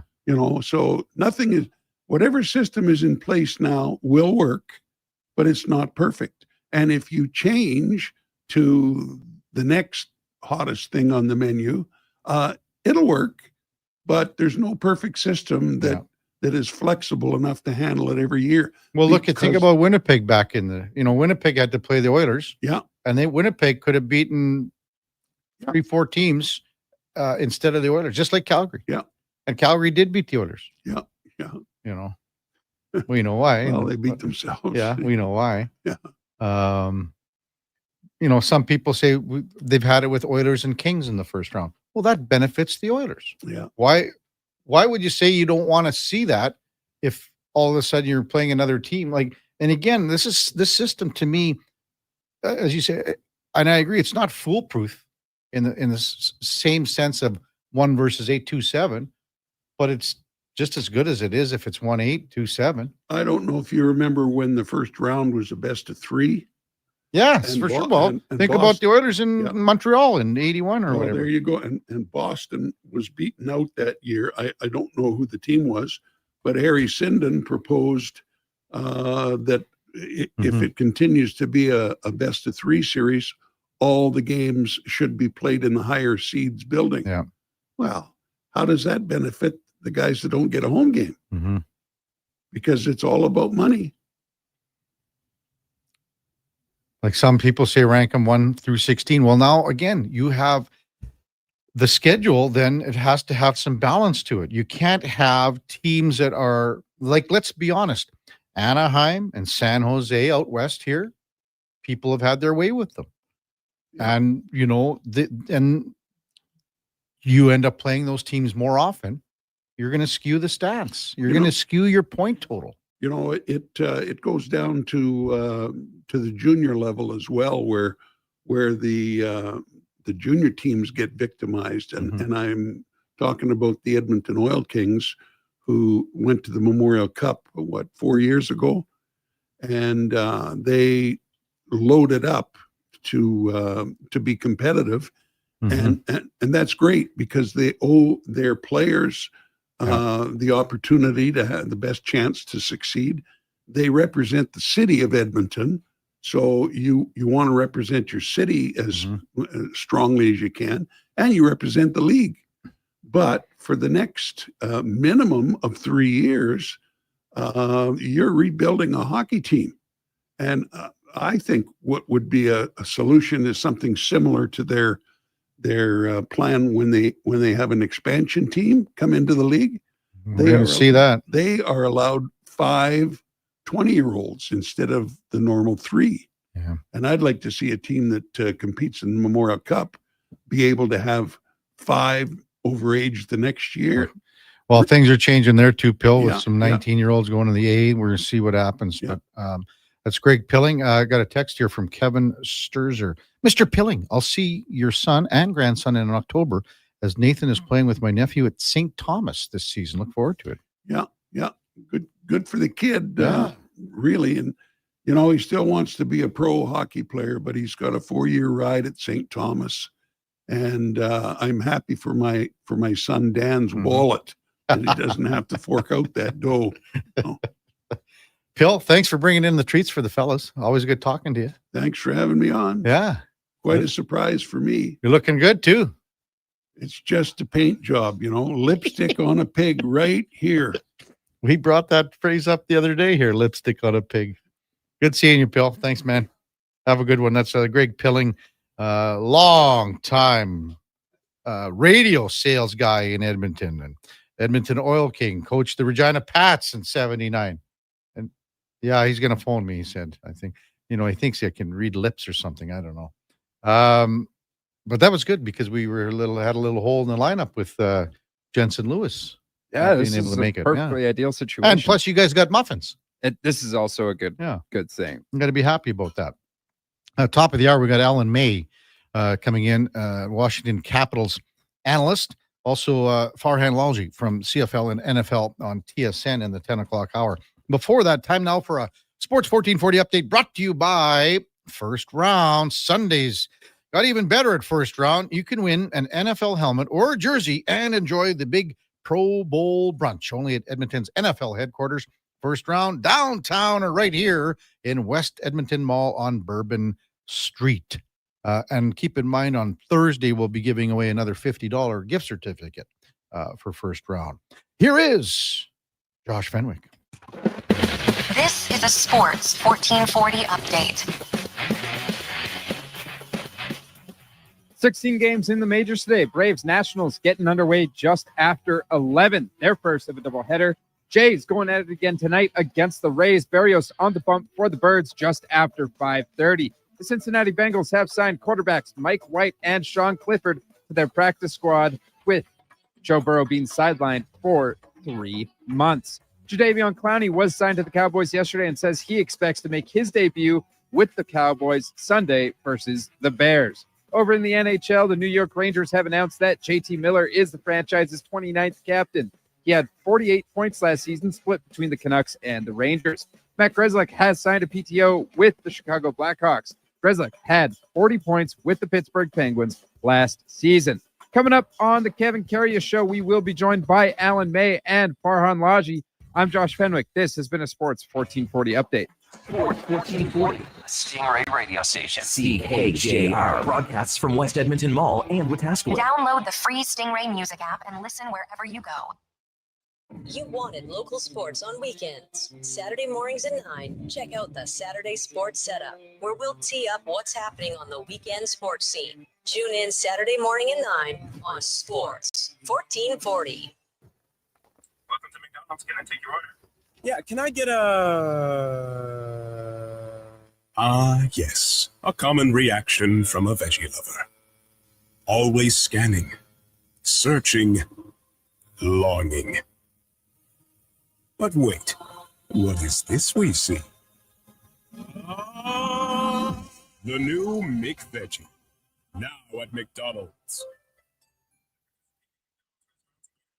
Groceries, mortgage payments, family holidays, a new car. That's what profit shares look like for Vision Credit Union members. Each year, we return about 75% of our profits, $35 million last year, to the people who bank with us. Because at Vision Credit Union, when you're an owner, you get your share. Why not get yours? Learn how at whatsyourshare.ca. That's whatsyourshare.ca.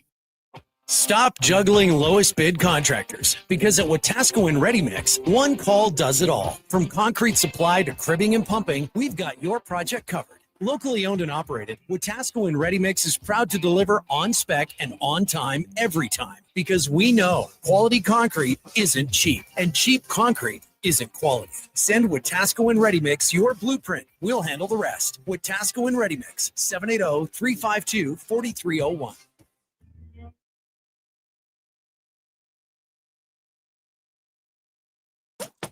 Stories, guests, and insights. This is Sports 1440 and the Kevin Karius Show.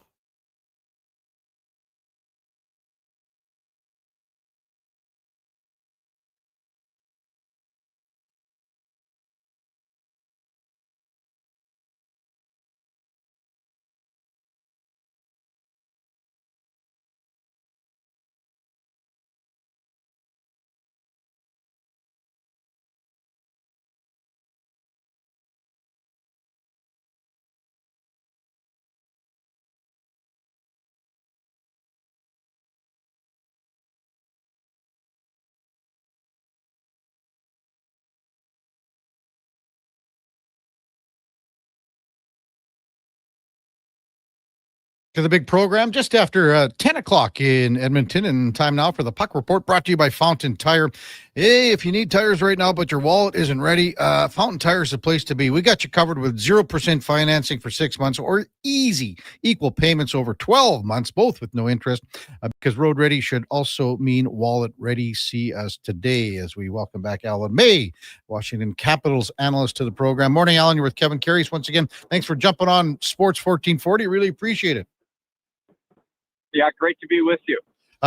Hey, what do you think of these third jersey Screaming Eagles that were announced? They look pretty sharp, don't you think? You know what?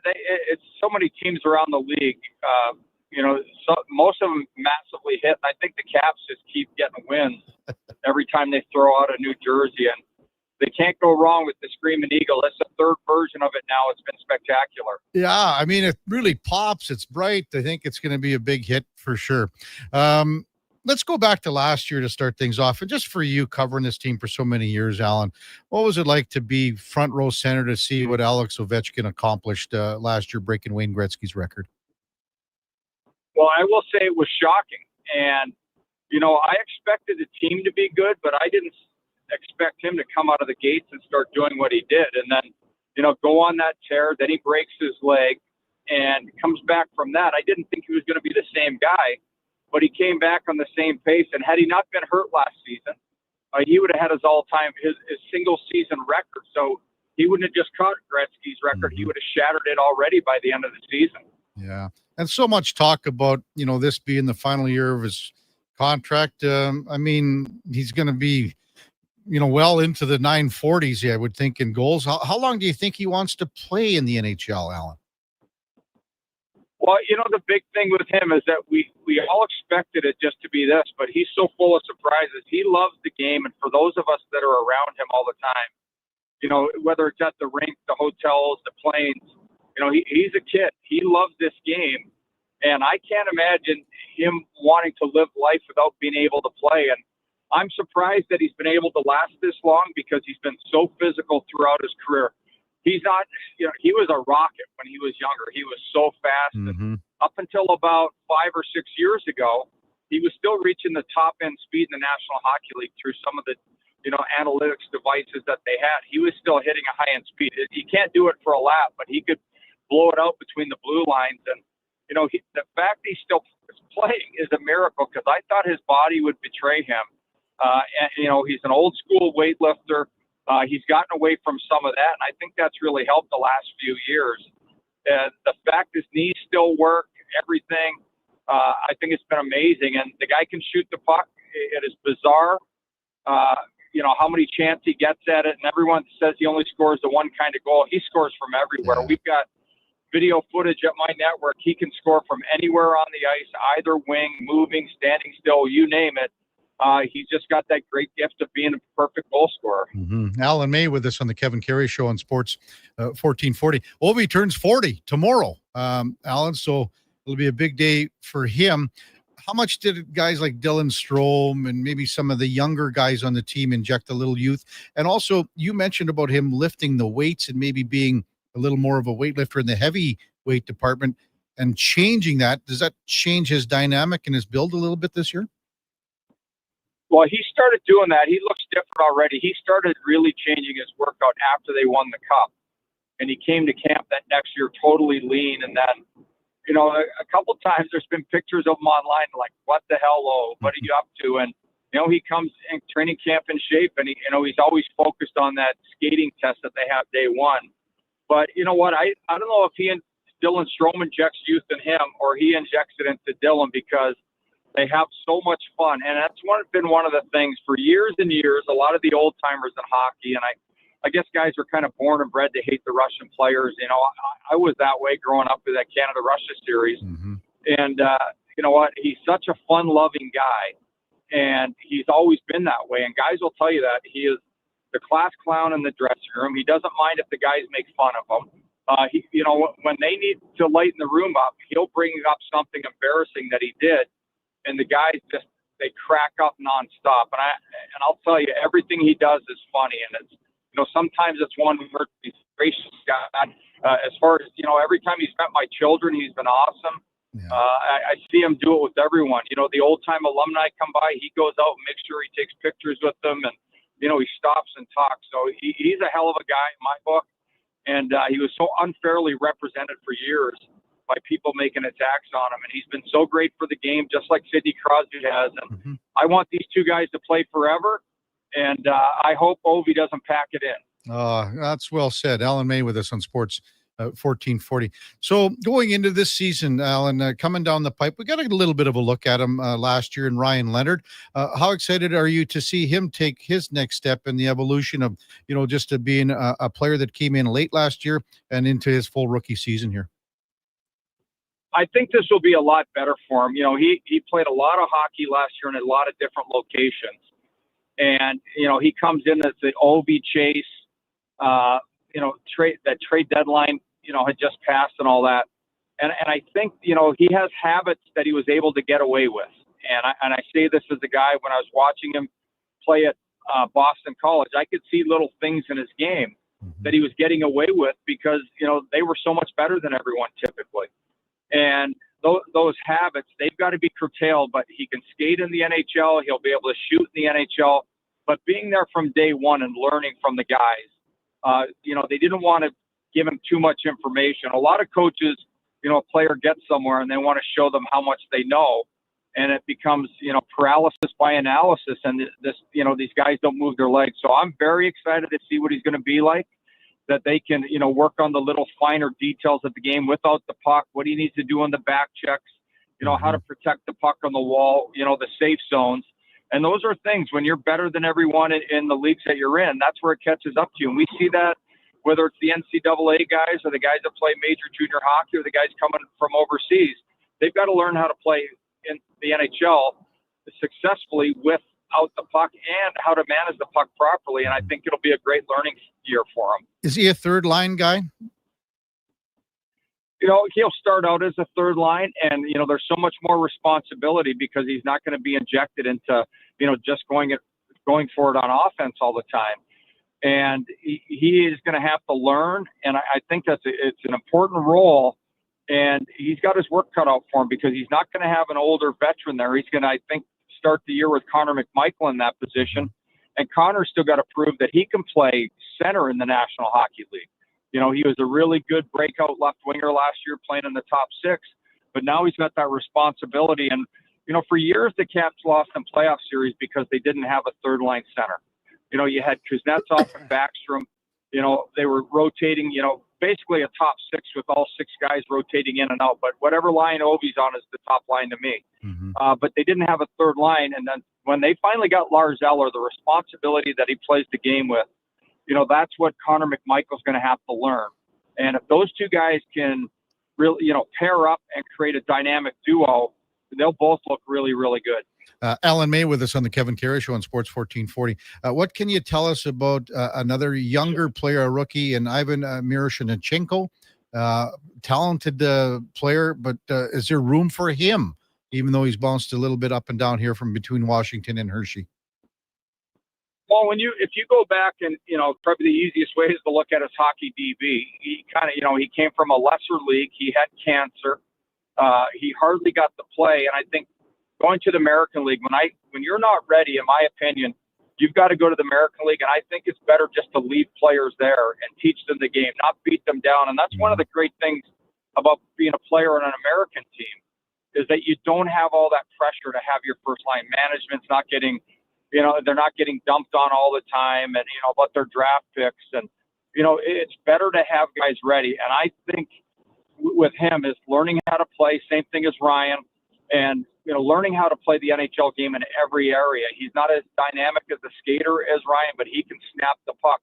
But his skating needed to improve. And, you know, that's one thing. He's a worker. And if his skating is improved, he can force their hand to make him an everyday NHL player. What do you make of Logan Thompson and Charlie Lindgren, the duo in net moving forward here on? And I mean, you're probably in the same boat where I didn't understand Hockey Canada just inviting 3 goaltenders to orientation camp. I know things can change next year, but I think Logan Thompson should be in this mix. Where do you stand with that?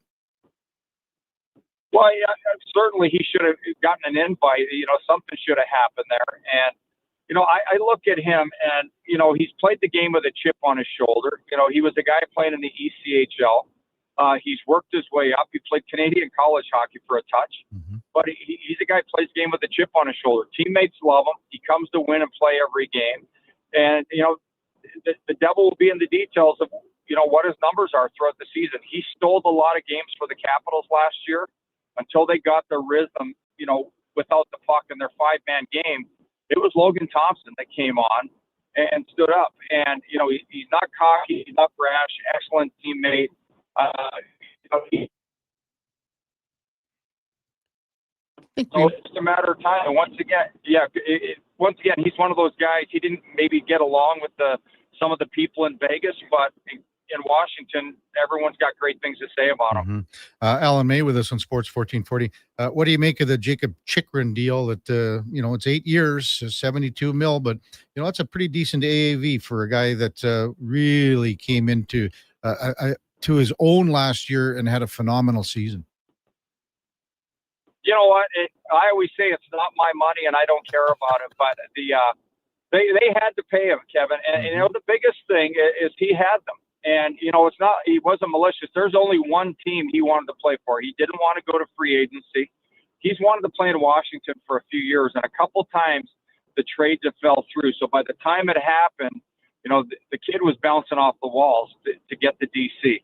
You know, when you look at Arizona and the amount of young guys that they had playing the game at the same time, and all these guys were studs in junior and the NCAA, Europe, wherever they came from, they've got to learn how to play.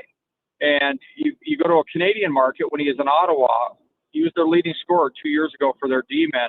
But every mistake in Canada, and I always say this when I'm on the air and anywhere in Canada, is that the scrutiny is unbelievable and it's unfair because I always use Rasmus Sandin. His kid makes one mistake on a Tuesday night in November in Toronto, and people talk about it the rest of his life. In Washington, he could make 10 giveaways in a game, and it's forgotten, and he's able to just play the game and gain his confidence. And last year, he was a spectacular player. The same with Jacob. He was just able to play the game last year. There was no noise. You got to play with John Carlson a lot, who's been a great mentor to all of these guys. And his game rose up. Defensively, he doesn't get credit. Last year, he was a stud on defense. And I actually thought in the playoffs, one of the mistakes that he made is he over-rotated to just being defensive.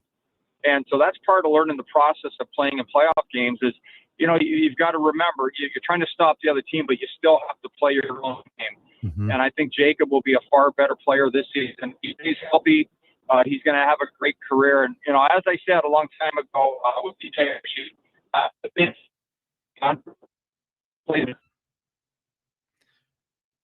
think we may have just lost Alan, hey, Josh? I don't know. Can you hear us now, Alan? Can you hear us now? Yeah, I got you. Okay, good. Yeah, I got you. I don't know if you got me. We just missed that last little bit, but I just want to maybe get a couple more quick ones in here. There's an old website called Vintage Oilers, Alan, and they had a clip from when you were attending Oilers training camp, probably, I don't know, 87 or 88, somewhere in there. And there was a little dust up with Kevin McClellan, who's going to be doing a dinner here next week in Edmonton with Marty McSorley. But maybe just let our listeners know how much you enjoyed the start of your career with Boston a little bit before, but playing in the Oilers organization. You know what? It was a team that when I signed with Boston, I thought I was built to be a Boston Bruin. I was making such great strides. I got traded to the Oilers. Even though I grew up in the West End, I didn't want to play for the Oilers because I thought they were too good. And, you know, you want to win Stanley Cups and all that, but you also, you want to make sure that you play in the NHL. Mm-hmm. And I thought it was going to be impossibly hard there because I had so much respect for all the players and idolized a lot of those guys. But to be around there, I got to meet Gretz the first day I finally got into town. I was with them as an extra. They called us the Lobsters back then when we were called up from Nova Scotia. And to be there with them celebrating the Stanley Cup win, it was awesome. Got to score my first goal as an Oiler in front of my mom and dad and all my best friends.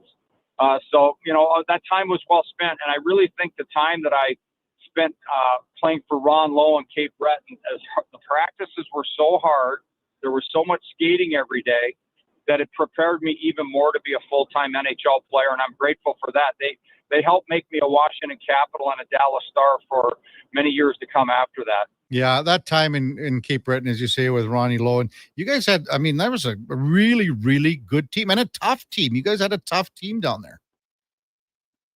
Well, yeah, you had to be tough for the you know, what's funny is people don't realize the hell we went through sometimes. So the year before, I led the American Hockey League in penalty minutes and fighting majors.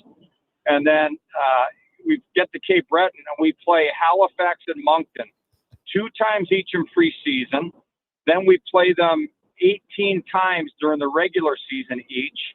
And then those 2 teams, I got traded to LA. Those 2 teams ended up playing each other, and I think a best of 7 in the playoffs and had multiple overtimes. So I think I had fisticuffs with about a dozen guys on each team. It was nuts.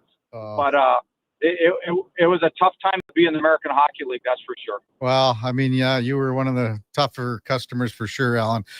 Really appreciate your time. Look forward to seeing you when you get into town here. And again, training camp right around the corner for all the teams. And here we go. Regular season in a couple weeks. Should be an interesting season. Thanks for coming on. Yeah, thanks, Kevin. Can't wait. Yeah, that's Alan May.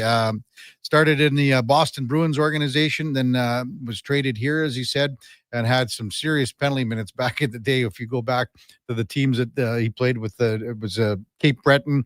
And then once he ended up in Washington, he found his way. And I mean, he had 5 outstanding seasons in Washington, and then went to Dallas and finished up in Calgary. 393 career games in the NHL, had 1,348 penalty minutes. He was a tough customer. That was the Puck Report, brought to you by Fountain Tire. Again, if your wallet isn't ready, Fountain Tire's got the answer. 0% financing for up to 6 months. or 12 months with equal payments, both no interest. Check them out, fountaintire.com. When we come back, we're going to switch gears, talk a little football, CFL, maybe NFL, with Farhan Lalji from the CFL and NFL on TSN. It's the Kevin Karius Show with Josh Fenwick and Sam the Intern on Sports 1440, and we're streaming on YouTube and X. Work never gets done by standing around. You have to put your words into action, and that's exactly what GS Construction does every single day. Our priorities are safety first, quality second, efficiency third. GS Construction works hard. It's true, but first comes the care, the planning, and the people. Underground infrastructure isn't just about machines and trenches and some traffic inconveniences. It's about doing things right. Find out more on what we do. Visit gsconstruction.ca. God said, I need somebody to get up before dawn, milk cows, work all day in the fields, milk cows again, eat supper, go to town, and stay all night at a meeting of the school board. So God made a farmer.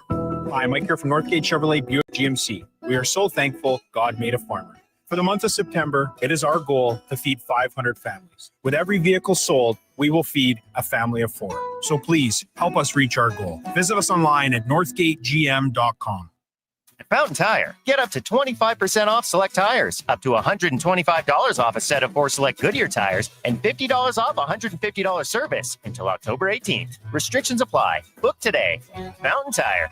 We're on this road together, Canada. I'm Rick Showers from No Bull RV, and you'd think that as a used RV expert, I'd be a real do-it-yourself guy. Oh, I know all the dirty and grungy stuff that has to be done to keep your quality used RV healthy, and I actually don't like doing it. That's why I hired a whole service team at No Bull. I get to talk about it on TikTok, and they get their hands dirty. Gotta be some perks to being the boss, Rick. That's right, Bob. It's only fair that I share it with everyone, which is why we created our Camp Ready Club. Here's how it works. For one low monthly cost of just $30, we'll do your spring opening, fall closing, and all your regular scheduled maintenance on your used RV. Plus, club members get priority discounts and perks as well. You know it, Bob. Camp Ready means you've got everything you need. But if you require service or repair during the peak summer season, Camp Ready members go to the front of the line to get you back to the great outdoors faster. And that's No Bull. NoBullRV.ca. Farm, ranch, acreage, or lake lot. They're here to help at Batshaw Concrete Products. Family owned and operated for 60 years. They continue to provide the best products and service, period. Call now for your free quote on the highest quality ready mix and gravel, a new septic tank, or an outhouse pad and tank, plus precast cattle water pads, garage sumps, and more. Call 780-372-3854 for prompt delivery. Batshaw Concrete Products, 780-372-3854. BashawConcrete.com. At Fountain Tire, you can save $50 off tire storage with the purchase of 4 select tires now until September 30th at participating locations. Okay. Or you could squeeze them into your backseat, possibly causing upholstery damage, drive them home, struggle, sweating buckets trying to get them out of your vehicle, resulting in you feeling guilty for not going to the gym more often, or at all. But at the end of the day, it's your choice. Totally up to you.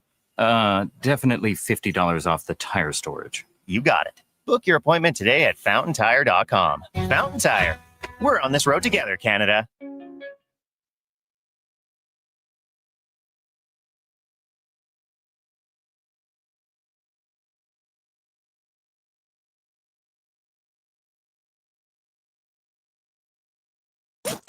Stories, guests, and insights. This is Sports 1440 and the Kevin Karius Show.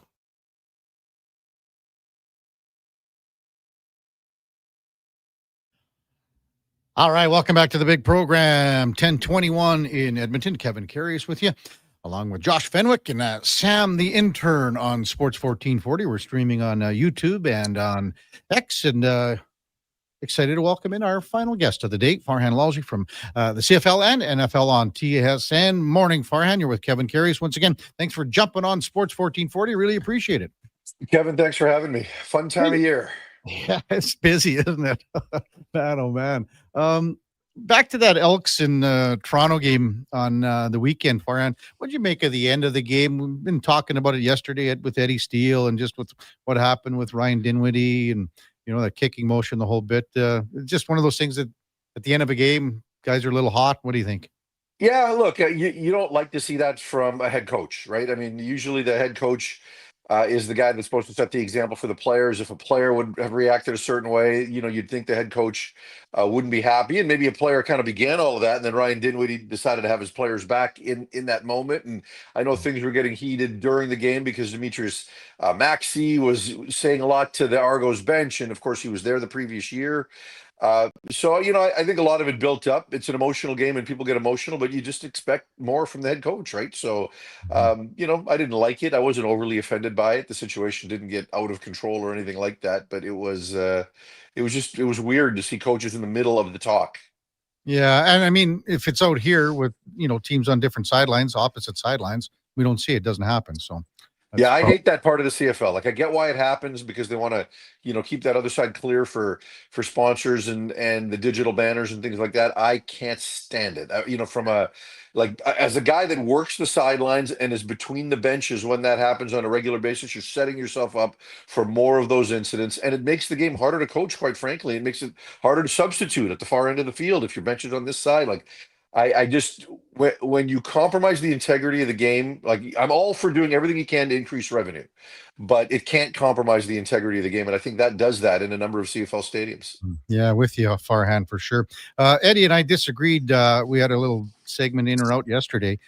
He still thinks that the Elks can slide in here. I said that game was a turning point for them. They win that game in Toronto. I think they're still in the mix. I just think with how things shape up, crossover, et cetera, Winnipeg, BC, I'm not sure if they can overcome all these teams. What are your thoughts on that? Well, they just have so few of the tiebreakers, right? And the tiebreaker in a crossover doesn't matter. You have to finish with more wins than that other team. And I think there is going to be a crossover coming out of the West, but I think it's going to be BC or Winnipeg. I don't know that Edmonton can make up the 2-game gap now with those teams, and that's what's required. So, I think they're running out of runway a little bit. It's been a valiant effort. But the schedule's not bad. It's not out of the question, but I think it just became a long shot, and they had such little margin for error going into the second half of the season that even though they've been significantly better, and you ask me, are they one of the 6 best teams in the league? Sure, they are. Absolutely, they are, but might not be enough. You're close to the BC Lions, Farhan. How disappointed are Lions fans, or even maybe some people out there, in the sense that 6-7 record, it probably should be a little bit better than this. Absolutely. It should. When you've got Nathan Rourke, who many people believe is the best quarterback in the league, and an offense that generally does its part, you need to find ways to win more games than they've won. And defensively, there's been some real challenges there. I think there's a lack of talent in specific spots that's been exposed as the season has gone. I think other areas they don't have a lack of talent, but they've underperformed, right? So I just don't think that's been there. And then you lose your quarterback for 2 games, and that cost them 2 games. Now, every team in the league goes through that, right? So that's just part of football. You better have a second quarterback ready that you can win with, and BC didn't have that. But so early in the year, they've had opportunities to overcome and make up for that, and they haven't done it. So, will they squeeze into the playoffs? Probably, right? I do think they get third in the West, or third in the East in the crossover. But I don't know that this team is set up to make some noise there, and we'll see what it looks like this offseason. But absolutely some disappointment in BC that they're not above 500 and firmly in a playoff spot at this point. Farhan Lalji, our guest on Sports 1440. What about Winnipeg, Farhan? I mean, hosting the Grey Cup, 6-7 as well. Eddie said yesterday he doesn't think they're going to win another game this year with their situation at quarterback. But what do you make of what's going on with the Bombers? Yeah, I think they're going to get Zach Caleros back this week. I think you'll see both starting quarterbacks in that Ottawa-Winnipeg game. Drew Brown, I believe, will make his way back for Ottawa as well. Mm-hmm. Yeah, Winnipeg, look, at some point there was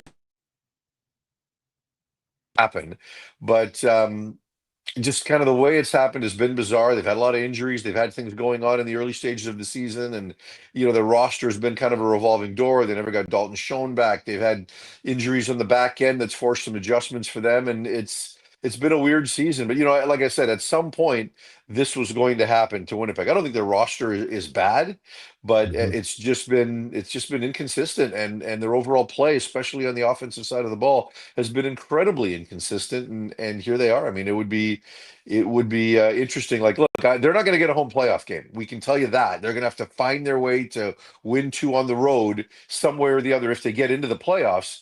to get back to the Grey Cup at home. And could Winnipeg do it? We've counted them out before. Sure, they could do it. Zach Collaros is a really good player, and it only takes 2 games in this league, right? But it's been a difficult year for them, no doubt. After watching Saskatchewan, maybe is that just a one-off against Montreal? And which team scares you more right now in the West, Saskatchewan or Calgary, Farhan? It's a good question, and it kind of depends on the health of both teams, right? And I picked Saskatchewan even with the big point spread to win that game, but then an hour before the game, we got notification that both corners were out, and I thought, oh boy, like you don't have guys that can just sit there and play the position. So then it became, what are we going to get out of McLeod Bethel Thompson? Well, his last couple of games before he got put on the 6th game, he was awful. But clearly the elbow injury was affecting his performance at that time of year, right? So, we didn't take it seriously because Jason Moss made it clear after the game there was performance issues. He didn't necessarily put it on an injury, but then, so you didn't know how cosmetic him going on the 6th game was. But clearly that had something to do with his performance because he looked really good. But, you take Kerfala Exume, who's never been a cornerback in this league, and you match him up against Tyson Philpott, and you just get taken to the woodshed. So I think when they get those injured corners back, I think they'll go back to being a pretty good team. But then you look at Calgary, and Jalen Hutchings didn't play. Flo Remalade has been out of the lineup. Now they should get Hutchings back this week for BC, but then offensively they're not as good either, right? Like just for whatever reason, those 2 games in Edmonton, and the Elks defense is playing really well. It just didn't look like the same team, right? Vernon Adams didn't look like the same quarterback. So, they're going to look to, have a get right game against a bad BC defense and, see if that can get them back on track. But both those teams are different teams if they're healthy on the defensive side of the ball. Yeah. Is Calgary's offense good enough, Farhan, or do they just say, well, we're going to rely on our defense to, win us games? No, look, I think their offense was good enough in the early stages of the season, but the problem becomes they were relying on the run game, which you think carries. They were also relying on the deep ball, and I don't think that carries, right? Like you've got to have different ways to win with underneath play, and sometimes their run game would open up those deep shots. So I'm a big Vernon Adams guy, right? And I think he's going to be highly motivated in these 2 games they play against BC over the next 3 weeks. So we're going to find out. But I do think they have some questions in the receiving core that they were able to overcome early. But, now it just hasn't been on display on a consistent basis, right? So, whether it's the Moose, whether it's Philpott, whether it's Dom Rhymes, are these guys every game guys that can have those kind of performances? Because it can't just be one, it's got to be multiple game in and game out, right? And you can't win just by throwing the deep ball. You've got to be able to play differently. And did people solve their run game? I don't know. So I believe in Vernon, and I think they're going to find a way to get it back and show the best version of themselves. Farhan Lalji with us, CFL and NFL on TSN. Let's talk a little NFL now, Farhan. You cover Seattle a lot. What did you make of that win in Pittsburgh, 31-17 on the weekend? Yeah, I thought it was strange, just because the kick, right? The kickoff that turned into a free touchdown for them. But look, coming into the year, I felt this team had the potential to have an incredible defense, right? Just the pieces that they had and the way they were trending and the depth that they have along the defensive line. They may not have that one piece that's elite, Micah Parsons level, TJ Watt level pass rusher, but they have a lot of really good pass rushers. So between that and some of the pieces they had in the secondary, now they've had some injuries back there in the early stages. Their rookie Nick Imanwori, who was supposed to be, in my opinion, he was going to be like Baltimore's Kyle Hamilton that Mike McDonald had there. He, that movable chess piece that you can put all over the board. He's, been out since the first series of the season. I think he's going to be out probably for about a month, right? So, but I think that defense is going to be really good. So I think they showed that at times in this game. They made it hard for Aaron Rodgers. Not surprised DK Metcalf was quiet in that game. But, they need other pieces besides Jackson Smith and Jigba. They didn't get that in the first game. Cooper Cup came alive in the second game. The run game came alive in the second game. If they can continue to do that, I think this team can win the NFC West, right? I'm not a believer in what's out there in that division. And, we're already seeing injuries in San Francisco in a meaningful way. Will Matt Stafford survive all season with the Rams? And I'm not a big Arizona Cardinals guy, even though I like Kyler Murray. I just think that division is there to be had, and I think Seattle's going to take it. How do you think Sam Darnold's done so far? And just, after a really successful season last year in Minnesota, to move to Seattle, and, this is his team here for moving forward. He's been okay, right? And if you look at the game last week, his stat line was exceptional outside of 2 interceptions. And you can't just excuse those interceptions, because that was what Geno Smith did, right? Like, Geno Smith did a lot of good things in every game, but then he would throw that critical red zone interception, or you're at the 35-yard line and he'd take a sack that would take him out of field goal range, right? Like, so Darnold can't have those moments, and he's had some. But the other thing with Darnold is that I don't believe he's got near the offensive weapons in Seattle that he did in Minnesota, and coupled with the fact that his offensive coordinator was Kevin O'Connell, who in my opinion is the best in the league. Like, Clint Kubiak's not that guy in Seattle. So I don't know that he's as set up for success in Seattle as he was in Minnesota. But at the same time, I believe by the end of the year, Seattle's defense is going to be better than Minnesota's was a year ago, and that's going to put him in a position where he doesn't have to do as much. So I think he was much improved in week 2 over week 1, but in terms of big picture, I think he was in a better position to succeed with everything around him in Minnesota.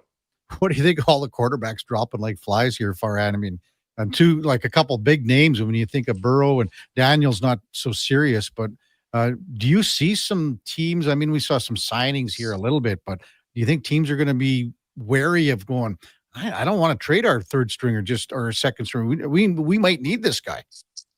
Yeah, for sure. Look, and this is no different than what we've seen the last couple of years, right? Like, injury numbers in the NFL have spiked, and we see it in the CFL. It's the nature of playing the position. For all the fans out there that roll their eyes every time a marginal roughing the passer gets called, this is kind of why, right? That even with all of that and the softening of the game, quarterbacks still go down, and it completely affects the fortunes of every franchise. So, you had Brock Purdy as well, right?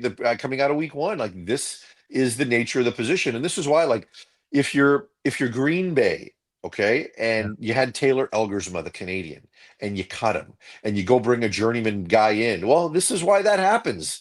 Because if you lose your guy, then your backup after that needs to be a guy that can get you through a game, because he's one snap away. So it's not a development league anymore, right? And I don't know that it ever has been, especially at that position. Very few teams have the ability to do it properly.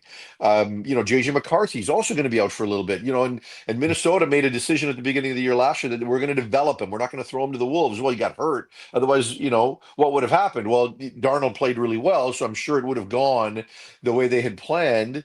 But most teams don't get the opportunity to do that. You've got to throw that guy in, because those guys just aren't out there. So it makes it really difficult for a long shot to be developed, because that team's not in the business of developing. They're in the business of having insurance.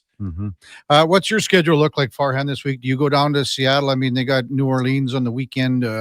Can't look too far ahead of that, but it's a pretty good matchup to go 2-1 to start the season. Yeah, I'll be at the game, and before that, I'll be heading to Penticton Thursday, Friday for Canucks training camp. So, that's the downside of this time of year. Hockey starts. I know everybody in Edmonton's excited, but you know me, I'm a football guy. Hockey becomes work in September. I'm into it when the regular season starts, but until then, it's work. What's the feeling for Canucks camp getting forward here and moving forward, and still? When you look at all of our pre-shows that we've done, Farhan, most of our experts have Vancouver on the outside looking in as far as playoffs. I mean, where do you sit there? Yeah, I think they're a bubble team. You look at what happened last year, and injuries played a huge part in their story. Certainly the Pettersson-Miller drama played a very big part in their story as well, and the lack of performance by Pettersson was key. Certainly a huge question for the Canucks as they try to turn things around. But I think if they stay healthy, they've got the pieces to potentially go in as an 8 spot, right? Thatcher Demko, if he's healthy, will get his game back and will keep them in every game. Yeah, not every game, and they've got Kevin Lankin, and so I think they've got the ability to keep Thatcher Demko healthy, and that changes the narrative around the Canucks. So if they can get healthy, and in Pettersson's case, I don't think he's going to be a 100-point guy this year, but could he be a point a game guy? An 80-point guy? I think that's a realistic goal for him. And so you've got those pieces that everyone's looking at, and then also Quinn Hughes, right? Because of the big picture for him, and what's it going to take for the Canucks to keep him and get him signed long term. I know in Edmonton everyone's focused on the McDavid contract. Well, here, even though it's a year in advance, everyone is dialed into what could potentially happen with Hughes, and that the Canucks have to play well in order to potentially convince him to stick around. Yeah. Well, it's a busy time for you, and I don't imagine you got any time for coaching anymore, huh? I help coach the middle school team, just down the street, and I can be like the third assistant that can come and go. It's probably the speed I'm in need of right now, given the schedule. Good stuff. Always good chatting with you, Farhan. Take care and keep well, and we'll talk to you soon. Thanks, man. Thanks, Kevin. That's Farhan Lalji, CFL, NFL on TSN, also going to Vancouver Canucks camp. We touched on this off the top. Is there a better time of the season right now? There really isn't. I mean, with the Blue Jays, especially with the Blue Jays, because in years past, there's been, times where the Blue Jays were like sneaking into a wild card and, ended up losing bang out of the playoffs in a matter of 2 days. But legitimately, this team is better, which makes the fall lineup of sports better for everyone, does it not? Because we're watching the Blue Jays stretch run and the potential there. And I mean, we got, a dozen games left here or so to win the American League East. And nobody picked the Blue Jays to do that this year. So when you add that on with NHL training camp starting tomorrow with medicals and fitness testing, and then practice starting with 2 days or 2 sessions, I should say, on Thursday. Same thing like with Farhan saying in Vancouver, in Calgary, everything like that. Tack on the CFL with a bit of a stretch run, and week number 3 coming up here in the NFL. It's a great time. It's a great time in sports.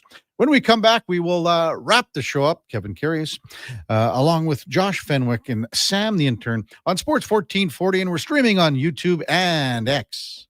Experience a season of superior luxury, performance, and savings. The Fall Experience event is on now at Volvo Cars Edmonton. The all-new redesigned 2026 XC90 is here. Come drive one today. You won't be disappointed. Finance or lease a 2026 XC40 from 1.99%. And right now, you can save $7,500 on remaining 2025 XC60s. The Fall Experience event is on now at Volvo Cars Edmonton. Great vehicles, better service. Visit volvocarsedmonton.com. Just think, Kevin Karius has been covering Edmonton sports since before TikTok, Twitter, texting, and the Titanic. We may have made that last one up. Check out Karius in the mornings on Sports 1440. Your game, your station. The Spruce Grove Saints home opener is Friday, September 19th, and you don't want to miss it. The Saints will be playing their first game in the brand new Thompson Family Arena as they host league champion Brooks Bandits at 7 p.m. With a completely new and exciting in-game experience, including a state-of-the-art Jumbotron, the Thompson Family Arena will be the place to be. Don't miss the Spruce Grove Saints home opener, September 19th. For tickets, visit tickets.sgsaints.ca. Diablo Boots sells only Canadian-made work and biker boots made by Canada West. No American or boots made in China, so no tariffs. All of Diablo's boots have replaceable soles and heels for longer life. Sizes 6 to 14 Triple E. Buy quality, buy Canadian. And support Canada West and Diablo, the 2 best names in the boot business. So save on boots by Save On Foods. That's Diablo Boots, 3340 Gateway Boulevard on the east side of Save On Foods. Buy Canadian. They're terrific.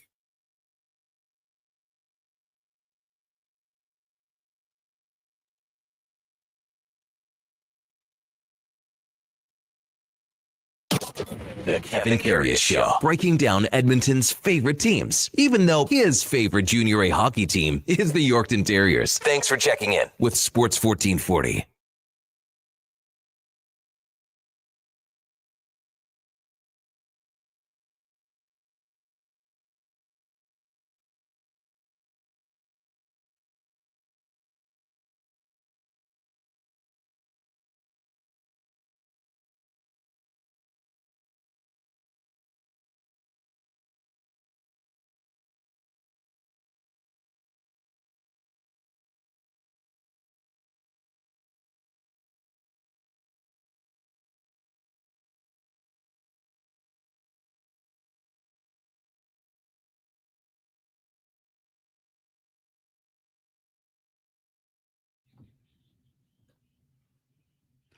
All right, welcome back to the big program. 10:41 in Edmonton.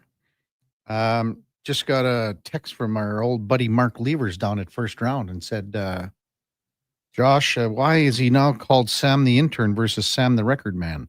The Record Man was so much better.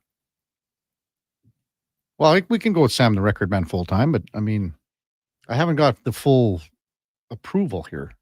Sam the Record Man. I called him Sam the Record Man on our first Triple S when he was in here.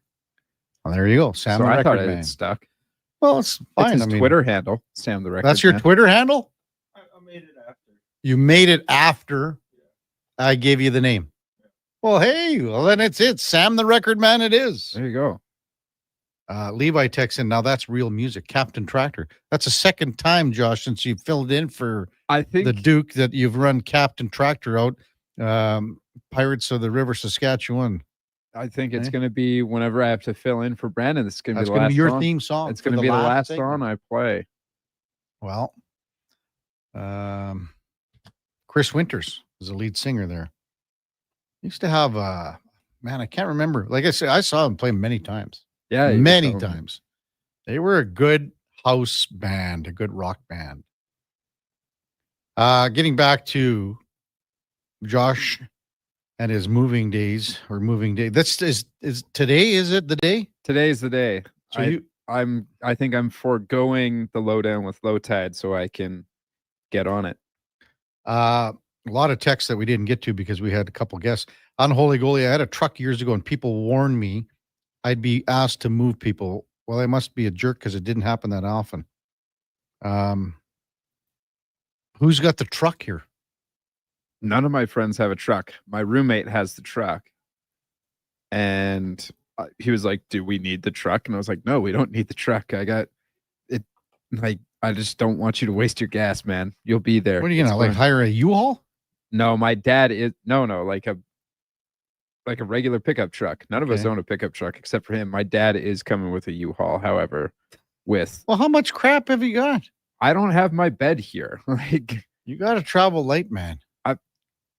I'm moving. Like, this is a place I'm going to live in for How at long? least a year. A year? At least a year. It's a year-long lease. So It's you a and nice another place, guy? though. Yeah, me and another So guy. you signed a year-long lease? We did. And you take over. How come it's in the middle of the month? Is that normal or? Well, so his original lease, he lived here with his ex-girlfriend. They broke up. She's not. Oh. She's not re-upping her half of the lease. Obviously, we saw each other at the bar, and I was like, "Oh, if you need a roommate, let me know." He's like, "Bro, I've been looking for a roommate for a month." Well, that's so good. we just started laughing and giggling, and so So- their lease was up on the 15th. Is rent expensive here? Like, are we looking at No, I'm going to be paying $700 a So- month. That's what you're paying? Yeah, for about, I don't know, it's a 1-floor apartment with 2 bedrooms. Okay. I'll tell you guys a true story. This is 100% true. When I was going to college, taking broadcasting. Yep. And this is 1989, 90, somewhere in there. I was living with a woman, and we broke You up. dog. I was, yeah. Well, we broke up. Anyway, I had nowhere to go, Mhm. and I moved into my buddy Pecchio's storage room. And it was it was about the size of this table, a little bit bigger. So anyway, I had nothing. I didn't have anything. Anyways, we went outside, and by the dumpster there was this old mattress leaning against the God. dumpster. So we grabbed this mattress, and it fit in there perfectly. We bought some of that powder you put on the in the Delousing powder. yeah, something like that. And then we vacuumed it a few times, and then we put like 3-4 sleeping bags on top of it. Mhm. And that's where I slept for about a month and a half. And then I got my first job in Yorkton, but I was paying I was probably there 2 months. I paid them $100 a month, utilities included, for the storage room. Now here's the best part. Wow. Yeah. Here's the best part. So I get this job in Yorkton, and this guy named Steve Schultz, he's living out in Crossfield, and he's thinking, why should I drive into town? I can just move in with Pecchio and move into the storage room. So he moved in, and he said, well, he didn't know about the mattress. I sold him the mattress for $25. So I made $25 off it, and he slept on that mattress for the rest of semester number 2 because I was gone. I didn't finish semester 2 or whatever it was, or 4. Lucky guy. Yeah, but isn't like that's a businessman. That's a businessman. That's right $25. So I technically for that I paid $75. there. You don't have anything over Strutty Jr., but you're pretty close. Hacksaw special. Isn't he really Sam the intern man? Well, we could go with record man. Soggy Corp says, if you're over 30 and your friends aren't offering to help you move without prompting, you need better friends. This is a good point. We said this earlier. Rent a U-Haul, 2 large pizzas, case of Wobblies. That's the way she goes. Don't need a U-Haul. So people have been listening and they know that you are moving. A good friend hears you're moving and says, when do you want me to come and help? That's from Imitation Tom. Well, so all my friends have done that, and I've been the one saying I don't need any help. Like, I don't. Oh, that's the way it goes. Yeah, an MTR. He's again. The moral of that greasy mattress story is to never flunk out of grade 10 like Karius did. I never flunked out of grade 10 MTR. You keep. It was grade 11. Come on, stop trying to. No, it was grade 12, Oh, and I never flunked out. I went and I had the final test, and I just didn't pass the final class. I did something very similar. You know. Well, do you know the story? What happened? So I needed one more credit. Okay. And it was physics. And I figured out I was decent at math, but I figured out on the final test for physics, I needed 98% on the final to get 51 for the year. 51%. So I knew that there was no way I was getting it. So I didn't show up. I didn't take the test. Then I saw Ralph Wardle, who was the instructor for physics. I saw him a couple months later because I got the report card or whatever they called it. Mm-hmm. And he gave me 49% without the final mark, final test. I said, Ralph, what do you do? What happened? And he goes, if you would have showed up, so always show up for the tests. If you would have showed up, I would have given you 51. You silly goober. See, there you go. And then MTR couldn't have been. Yeah. Titan, how was the sleep with the bed bugs on that dumpster dive mattress? Well, I was okay because, again, we cleaned it up pretty good. It was in pretty good shape. I shouldn't have told this story. I got to take a lot of heat for this. So I'll tell you a story about grade 12. So best 3 years of your life. Yeah, absolutely. No, so because of COVID, they kept changing the weight of how much your diploma was worth. And so I'm in my second semester. I'm pretty much done with school. You've already walked the stage and I've done all this stuff. So we've basically just been doing diploma prep for the last 3 weeks. Yeah.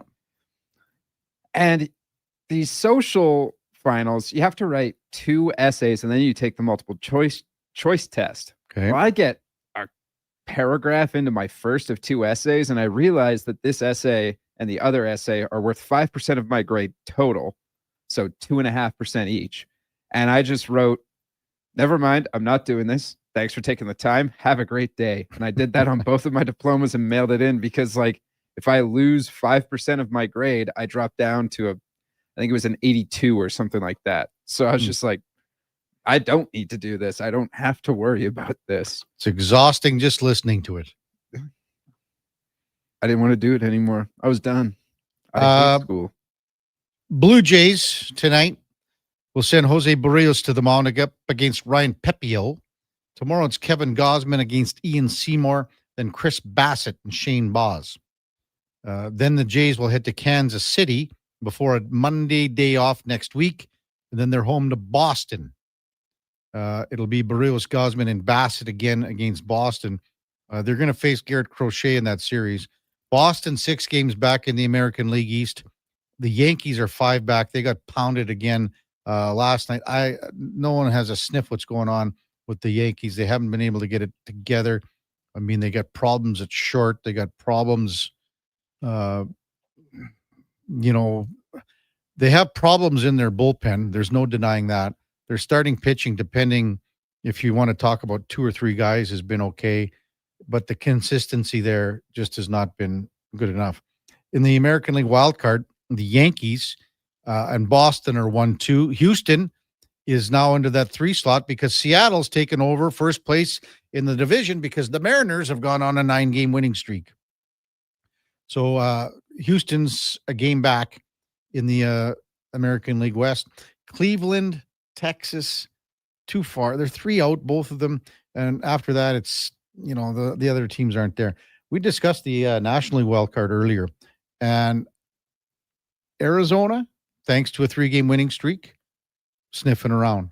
A game and a half back of the Mets. Cincinnati, 2 games back. And San Fran, and that I think is 10-10 Kenny. He always texts in, how come you don't talk about San Fran? Well, they have lost 3 in a row and are now 2 games back as well. Cardinals, too much ground to make up when you got to jump over 3 teams. I don't know if there's any. I could maybe, if Arizona, I saw Zach Gallen. He took the decision again last night. He's got like a record of 14-16 or something like that, or 12-14. He's almost has a decision in every game that he's pitched, which is unheard of because a lot of times you get no decisions. Jays with the lead over Detroit overall by, what are we at? 3. Jays are 88-62. Detroit's 85-65. So, and Seattle coming on. Well, fellas, that was enjoyable today. I'm glad you had fun, Kev. This was a long time ago. These guys are not happy about my mattress decision. And I wasn't either, but I had no choice. What was I supposed to do? There was nothing.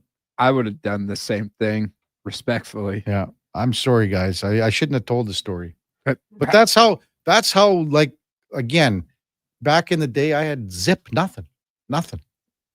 Kev, I've been broke for the last 6 months. The fact that I've made it here every day at some time of the day is shocking to me. Oh, I'm impressed. I apologize to Titan. I shouldn't have told the story, but I'm okay now. That's good. I'm glad you're okay.